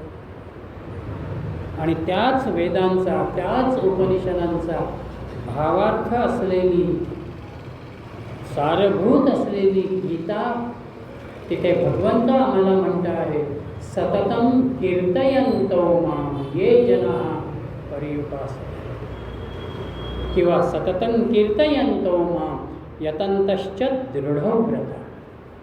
दृढत्वानं नित्यत्वानं आम्ही त्या भगवंताच्या नामाचा विचार करा. हे नाम कसं आहे? 9व्या अध्यायात माऊलीच्या जवळपास 10-15 ओव्या केवळ नामाचं संकीर्तन, नामाचा सामूहिक भाव कसा आमच्यावरती परिणाम करतो हे सांगणारं आहे. गौरांग महाप्रभूंना त्यांच्या नित्याच्या उपासनेमध्ये संध्याकाळी ते आणि त्यांच्याबरोबर असणारी 7-8 भक्त मंडळी काही वेळ नामसंकीर्तनाला उभी राहतात. आणि ते नामसंकीर्तन करताना त्यांच्यामध्ये असा एक लय यायची, असा एक नादाचा भाव यायचा की ते सगळेच जण बेहोश व्हायचे आणि गोलाकार त्या ठिकाणी नाचणारा भाव तिथे यायचा. आजूबाजूला काय आहे याचं स्मरणच नाही. गौरांग प्रभूंचा एक निंदक या वेळेला तिथे उपस्थित होतो आणि तो लांबून ते सगळं बघत असतो. हे कसे उभे राहिले, कसं नाम घेत आहे, कसे गोलगोल फिरत आहे, हे बघत असताना त्या निंदकाच्या मनामध्ये यांची निंदा कशी करावी आणि काय करावं यांचं हे सगळं थांबल्यानंतर काय बोलावं हा सगळा विचार त्याचा चालू आहे. ते बघत असतो. पण मुळात देहभान विसरलेले गौरांग महाप्रभू नाचताना इतक्या सहजतेनं ते त्याला त्या जवळ जातात आणि स्पर्श करतात आणि पुढे निघून जातात. त्यांच्या त्या एका क्षणाच्या स्पर्शाने त्यांच्या निंदेचा विचार करणारा तो निंदक पुढच्या क्षणाला एक ताल धरतो, त्यांच्या बरोबर तो फिरायला. नामसंकीर्तनाचा भाव हा आहे की काही एका काळापुरतं तुमचं अंतःकरण वरच्या पातळीवरती येतं. म्हणून आपण सगळेजण जे सामूहिक नामस्मरणाला बसतो, नामशिबिराच्या निमित्तानं आपण जे 1.5 तास 2 तास नामाला बसतो, तिथे आपल्या सगळ्यांच्या नाम घेण्याच्या त्या एका भूमिकेनं, त्या एका कृतीनं तिथे समग्र वातावरण नाममय होत जातं. आणि मी एकटा बसलो तर कदाचित मी 10-15 मिनटं बसेन, पण तुमच्याबरोबर सगळ्यांबरोबर मी ज्या वेळेला जपाला बसतो, नामाला बसतो, तिथे तुमच्या बरोबरीनं माझ्यातही ते नाम, तो उत्साह असा येतो की मीही पुढला 1.5 तास नामामध्ये राहतो. म्हणजे एक प्रकारानं नामाचं समूह मन हे तयार होतं. आणि नामाचं हे समूह मन तयार झालं की त्या वातावरणामध्ये त्या नामाच्या स्पंदन लहरी तयार व्हायला. महाराजांच्या काळात तर ते नाम होतंच, पण महाराज जाऊनही आज जवळपास 110 वर्ष झाली. तिथे जे गोंदवल्यामध्ये समाधी मंदिरात शिरल्यानंतर, त्या वातावरणामध्ये आम्ही आल्यानंतर तो नामाचा एक विलक्षण भाव अंतःकरणाला जो स्पर्श करतो, ते तिथे गेले 100 वर्ष जे नाम चालू आहे त्या नामातून तयार झालेल्या वातावरणाचा तो अनुभव आहे. म्हणून महाराजांना दमा इतका विलक्षण होता की प्रसंगी दोघांच्या खांद्यावरती हात ठेवावे आणि उभं राहावं अशी महाराजांची परिस्थिती काही वेळेला व्हायची. पण एकदा त्या भजनाला उभे राहिले, नामसंकीर्तनाला महाराज उभे राहिले की सुरुवातीला जरी दोघांच्या खांद्यावरती हात होते तरी सुद्धा हळूहळू ते तिथून बाजूला व्हायचे आणि महाराज नामामध्ये रंगून जायचे. ही भूमिका म्हणजे नाम गावे. पुढचा भाव जो येतो तो गावे भावे जनासी सांगावे. मी जे नाम घेतो, आत्तापर्यंत मी जे नाम घेत आलो त्या नामाचा मला आलेला अनुभव मी इतरांना सांगणं, इतरांना त्यासाठी मी नाम घ्यायला प्रवृत्त करणं म्हणजे नाम जनासी सांगावे. जर महाराजांचं चरित्र मी रोज वाचतो आहे, महाराजांची प्रवचनं मी रोज वाचतो आहे, मला जे काही नामाचं महात्म्य महाराज सांगता आहे, मी 4 जणांना एकत्र घ्यावं आणि आपण सगळे मिळून नाम घेऊया हा विचार बाकीच्या 4 जणांसमोर मी मांडणं म्हणजे मी जनासी सांगावे. Charity begins from home. जे मला सुरू करायचं आहे, जे मला सांगायचं आहे त्याची सुरुवात पहिल्यांदा मी माझ्यापासून करायची. मी नाम घेत राहिल्यानंतर मी हा आग्रह परिवारात कधीच करू नये की अरे मुलांना माझ्याबरोबर तुम्ही बसा, मी नाम घ्यावं. आपले बाबा काय करता आहे, आजोबा काय करता आहेत हे कदाचित सुरुवातीला ते उत्सुकतेनं बघत राहते, पण आपल्या नामाच्या अनुभवातून, आपल्या नामसंकीर्तनामधून त्यांनाही जाणवायला लागेल की अरे मी पण एक माळ ओढतो. माझ्या मुलाच्या मनामध्ये, माझ्या नातवाच्या मनामध्ये हा भाव येणं की मी एक माळ तुम्ही ओढता तशी ओढतो किंवा तुम्ही कशी ओढता ते मला सांगा, असं त्यानं आपल्याला विचारणं म्हणजे आपण त्याच्यापर्यंत त्या नामाचा विचार पोचवणं. म्हणून इतरांना नाम सांगणं म्हणजे मला मिळालेला आनंद मी इतरांना वितरित करणं आहे. हे वितरित करत असताना तुमच्यापेक्षा मी कोणी मोठा आहे हा मोठेपणाचा भाव अंतःकरणामध्ये नको. ज्याला आम्ही लोकेशणा म्हणतो त्या लोकेशणेनं मी कुठेही बोलू नये. पण सात्विक वृत्तीनं जर कोणी मला म्हणत असेल तुम्ही काय साधना करता, कशी साधना करता, किंवा मी अशी साधना करतो आहे हे बरोबर आहे का, हे जिज्ञासेनं मुमुक्षुत्वानं जर कोणी आपल्यासमोर ठेवत असेल तर आपणही त्याला ते सांगावं, त्याच्यापर्यंत ते पोचवावं. आणि हे पोचवत असताना दुसरा घटक तिथे महत्त्वाचा आहे की इथे आपल्या सद्गुरूंची आज्ञा असणं महत्त्वाचं आहे. केवळ मला बोलता छान येतं म्हणून 4 पुस्तकं मी एकत्र केली, त्या 4 पुस्तकातले 4 गोष्टी मी एकत्र केल्या, आता मी तुमच्यासमोर सांगायला लागलो, हा भाव नसावा. कुठेतरी ती अंतःप्रेरणा म्हणा, कुठेतरी त्यांचा भाव म्हणा हा आपल्यापर्यंत येणं महत्त्वाचं.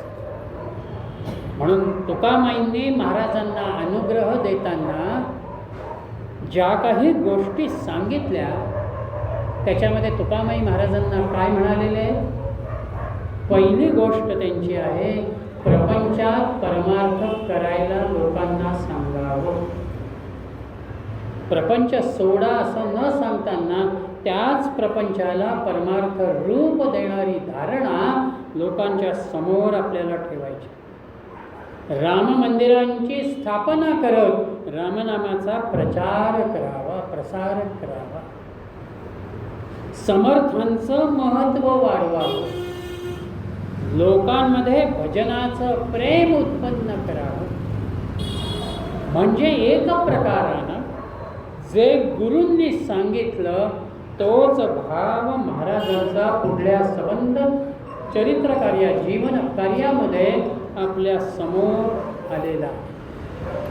म्हणून समग्र चरित्र पुढलं आपण ज्या वेळेला महाराजांचं बघतो त्यावेळेला महाराजांच्या जीवनात पापी आले, त्यांचे निंदक आले, चोर आले, दुराचारी आले. एवढंच काय 10 कोटी मला तुम्ही द्या असं म्हणणारा गांजे कसही महाराजांच्या समोर आले. पण त्या गांजे कसालाही महाराजांनी तितक्याच सहजतेनं हाताळलं. हो, तुला मी देतो, 10 कोटी देतो, तयार आहे, तयार आहे, तयार आहे असं म्हणत एक दिवस महाराज म्हणाले, हो तयार आहे, तुम्ही बैलगाड्या आणा आणि घेऊन जा. त्याच्यासमोर प्रश्न निर्माण झाला की 10 कोटी न्यायला मला 100 बैलगाड्यांची गरज आहे. मग ह्या बैलगाड्या एवढ्या आणून कुठून? शेवटी महाराजांनी त्याला नाम दिलं, त्याची समजूत काढली, 10 कोटीचा विषय त्याच्या डोक्यातला बाजूला केला आणि नाम देत त्याला पाठवले. जनासी सांगावे. म्हणून नाथांचे शब्द आहेत, संत संगे अंतररंगे नाम बोलावे, कीर्तन रंगी देवा सन्निध सुखे डोलावे.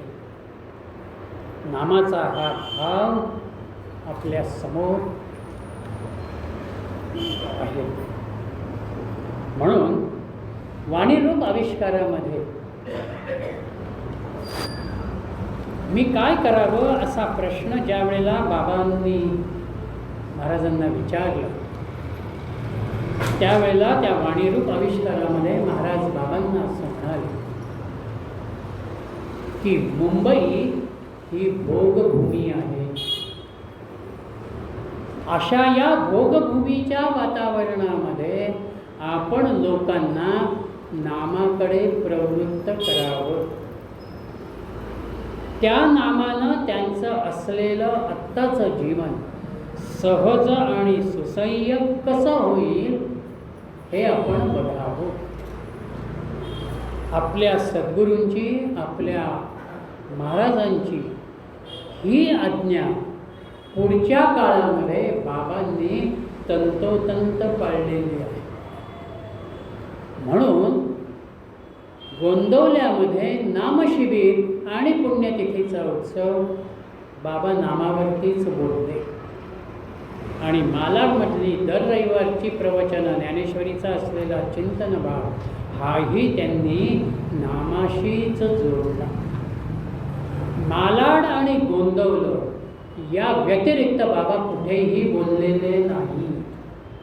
महाराजांच्या कुठल्या परिवारामध्ये ते गेले आणि आमच्यासारखं निरूपण केलं असं बाबांनी केलेलं नाही. 2च ठिकाणी. का तर मुंबईमध्येच आपण काम करावं ही महाराजांची आज्ञा.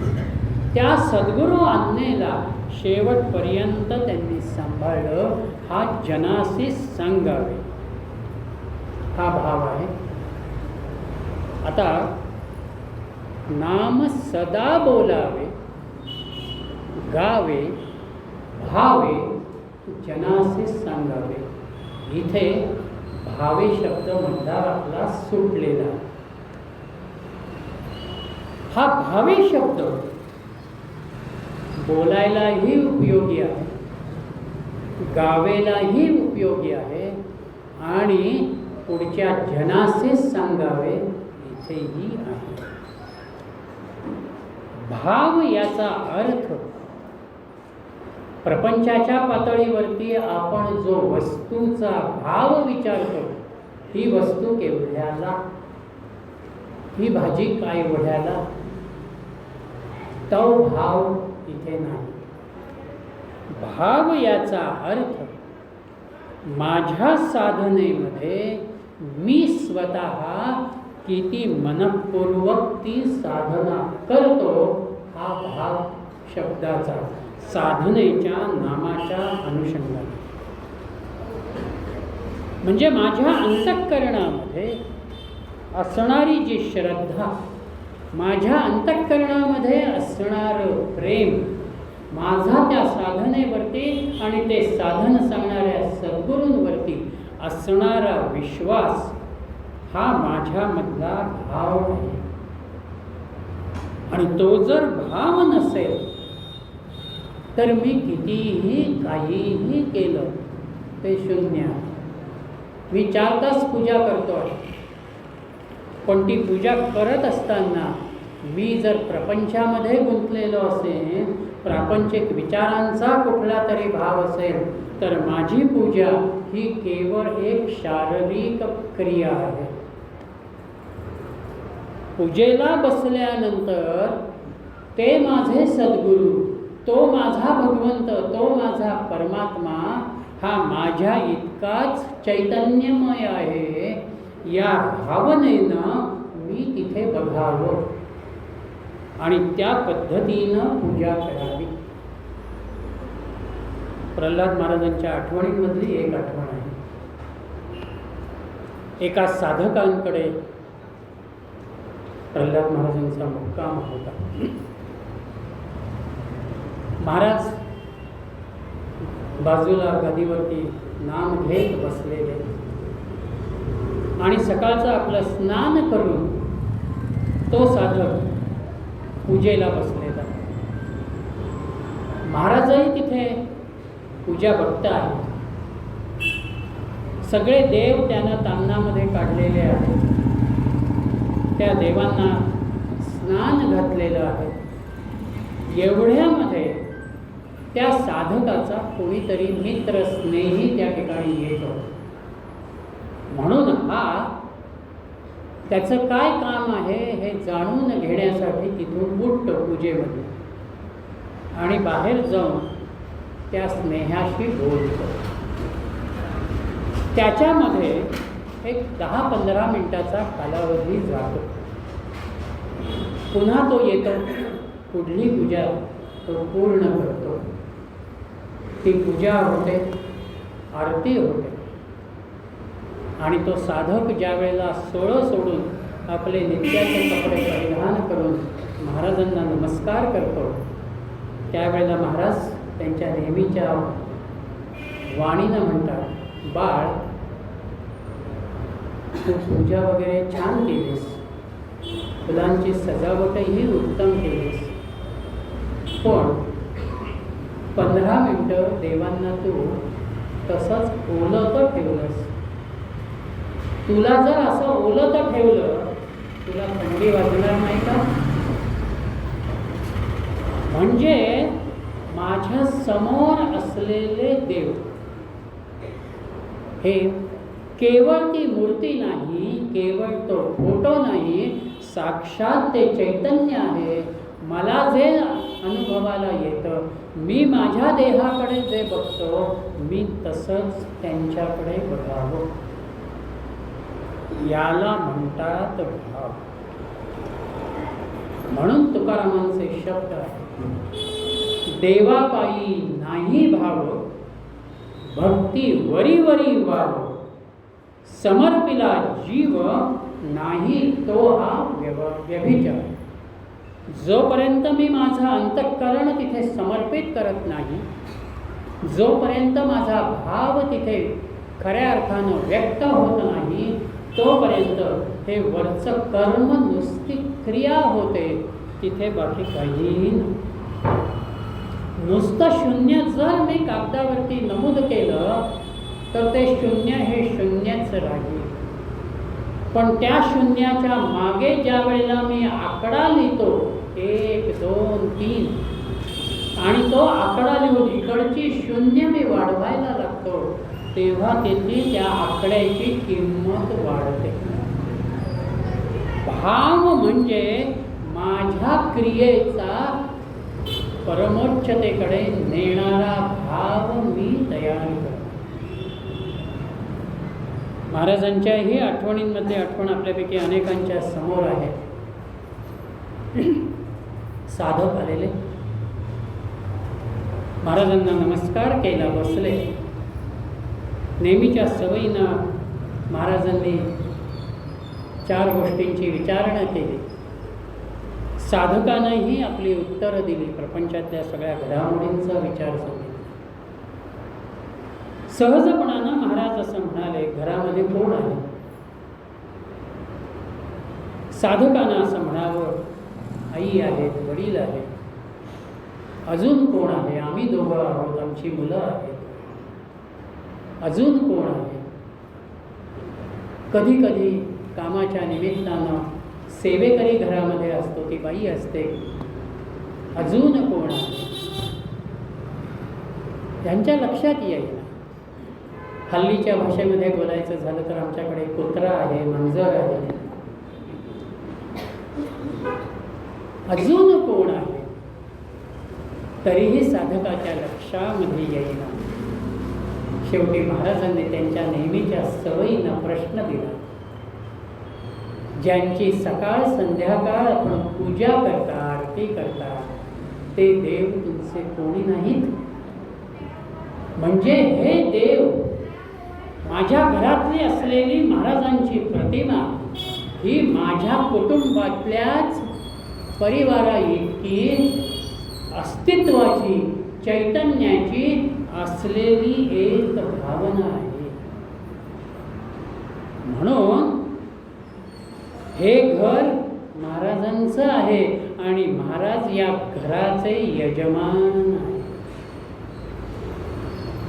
तू माझा यजमान रामा, तू माझा यजमान. यजमान जसा त्या परिवाराचा प्रमुख आहे, त्या कुटुंबाचा प्रमुख आहे आणि ती भावना घेत आम्ही त्या कुटुंब प्रमुखाकडे बघतो, तसे महाराज माझे कुटुंब प्रमुख आहेत. हा भाव माझ्या प्रपंचामध्ये, माझ्या वृत्तीमध्ये मला आणायचा आहे. आणि तो जर भाव मी आणला तर माझी त्यांच्या अस्तित्वाला अनुलक्षण असणारी भूमिका, माझ्यातल्या भावाला व्यक्त करणारी भूमिका, म्हणजेच माझा प्रत्येक व्यवहार मी त्यांना सांगावा.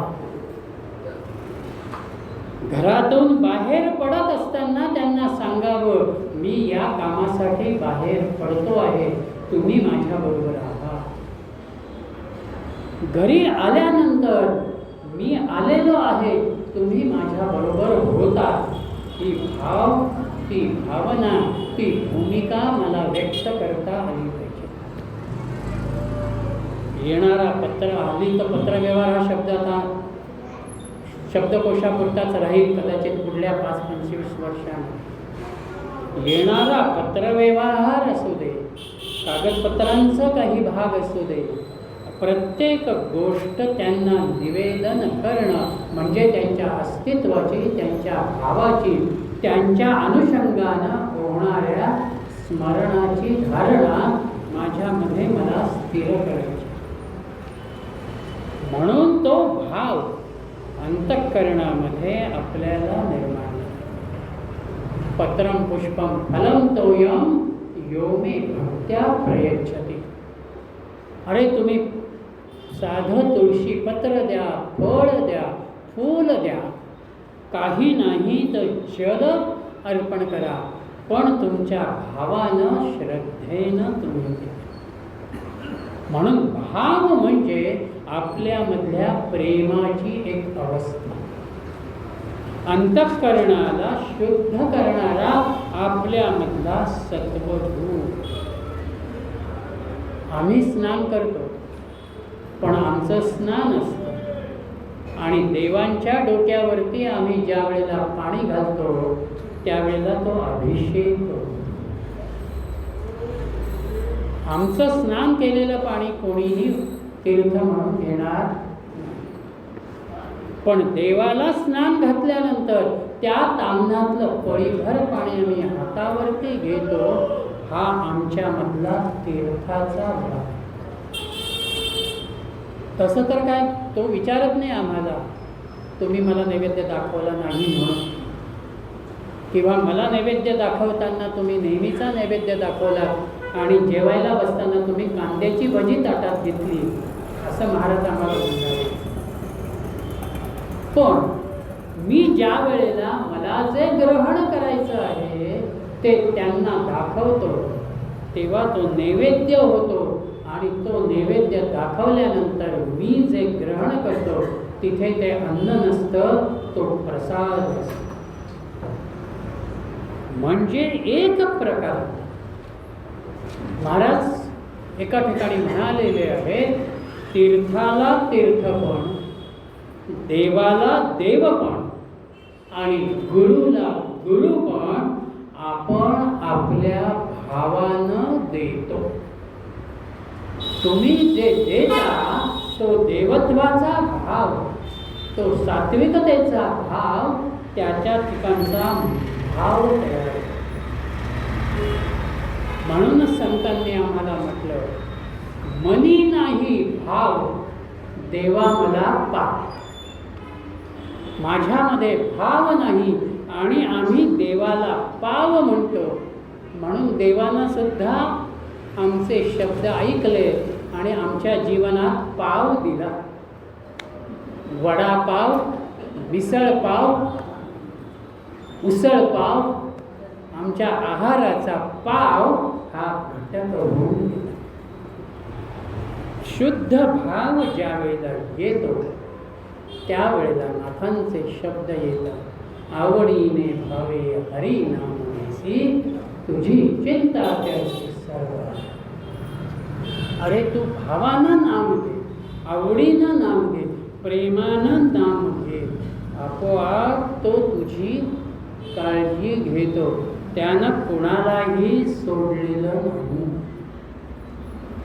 भाव कुठलाही असू द्या. धर्मराजानं भगवंताला प्रश्न केलेला, शिशुपालाचे 100 अपराध भरल्यानंतर भगवंतानं आपलं सुदर्शन चक्र त्याच्यावरती सोडलं. त्याचा भाव तिथे शिशुपालाचा वध झाला. पण धर्मराजाची साधना अशी होती की शिशुपालाचा वध झाल्यानंतर त्याच्या अंतःकरणामधली असणारी जी ज्योत आहे, प्राणज्योत, ती त्याच्या देहाला सोडून भगवंतापर्यंत आली आणि भगवंतामध्ये विलीन झाली. धर्मराजानं ते बघितलं आणि भगवंताला प्रश्न केलेला आहे महाभारतामध्ये, भगवंता, अरे आयुष्यभर त्यानं तुला शिव्याच दिल्या, तुझी निंदाच केली, आणि असं असतानाही त्याची अंतर्ज्योत, प्राणज्योत ही तुझ्यापर्यंत येऊन कशी काय तुला प्राप्त होते?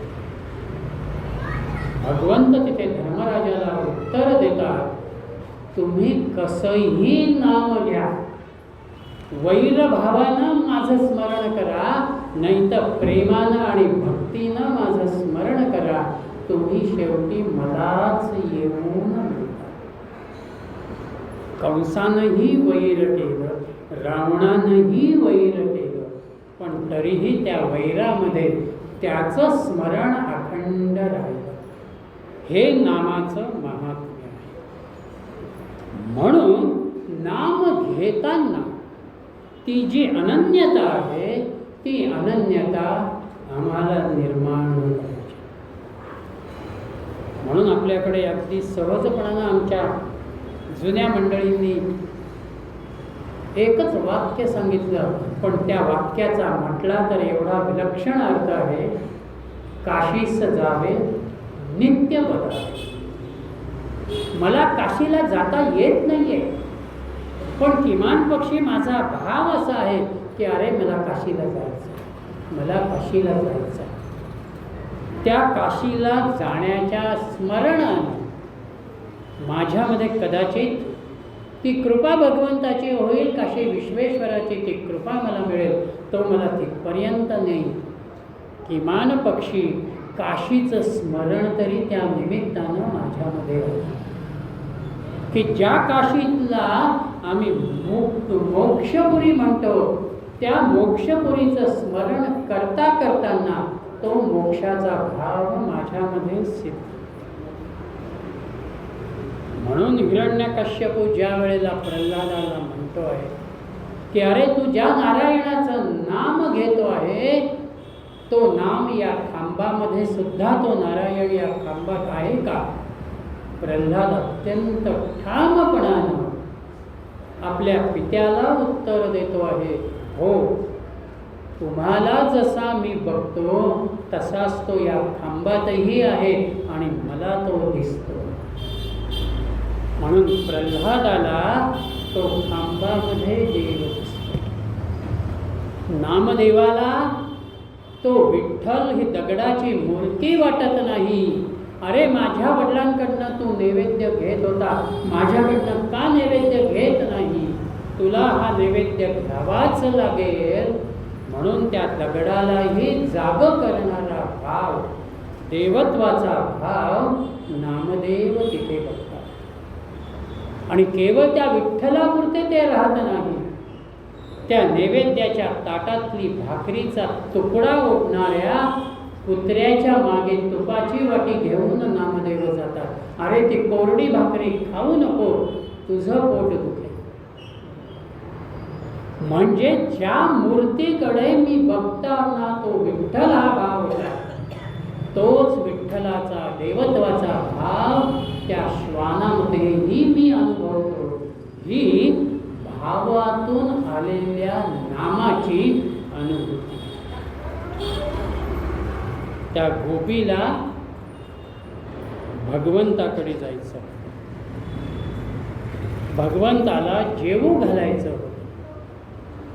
म्हणून तिनं सगळी जेवणाची सिद्धता केली आणि आता तो ताटामध्ये नैवेद्य तयार केलेला आणि ती ते ताट घेऊन भगवंताकडे जाण्याच्या मनस्थितीमध्ये असताना तिचा पती तिला असं म्हणतो आहे की माझी आज्ञा आहे, तुला मी तिकडे जाऊ देणार नाही. गोपी विनवणी करते आहे, पण तो म्हणतो की मी तुला कृष्णाकडे जाऊ देणार नाही. तेव्हा ती गोपी आपल्या नवऱ्याला म्हणते आहे की पती म्हणून तुमचा अधिकार असेल तर तो या देहावरती आहे. हा देह मी इथे सोडते आणि मनानं मी त्याच्याकडे जाते आणि त्याला घेऊन. हा जो गोपीचा भाव आहे, कृष्ण कृष्ण म्हणताना त्या इतक्या कृष्णमय होऊन गेल्या की त्या ठिकाणी त्या दह्या दुधाला सुद्धा दही दूध घ्या असं बाजारात म्हणण्यापेक्षा कृष्ण घ्या, कृष्ण घ्या हेच त्यांचे शब्द व्यक्त होत आहेत. म्हणून आत्यंतिक प्रेम, भावाचा असलेला विचार हा आमच्यामध्ये महत्त्वाचा आहे. आणि जसे आम्ही नाम घेत जातो त्या नामाला भावाचा, प्रेमाचा स्पर्श होतो, तिथे आमच्यातले अष्टसात्विक भाव जागे होतात. मग कधी नाम घेता घेताना एखादा सुगंधाचा भाव आम्हाला येणं, एखादा नाद आम्हाला ऐकू येणं, एखादा प्रकाशाचा झोत अनुभवाला येणं, माझ्या अवतीभोवती नामाचीच स्पंदन आहे ही अनुभूती मला येणं. नामाच्या अनुषंगानं बाबांनी अनुभव नमूद केलेला आहे की हेब्बडीला ते गेले असताना तिथे त्या गर्भगृहामध्ये शिरल्यानंतर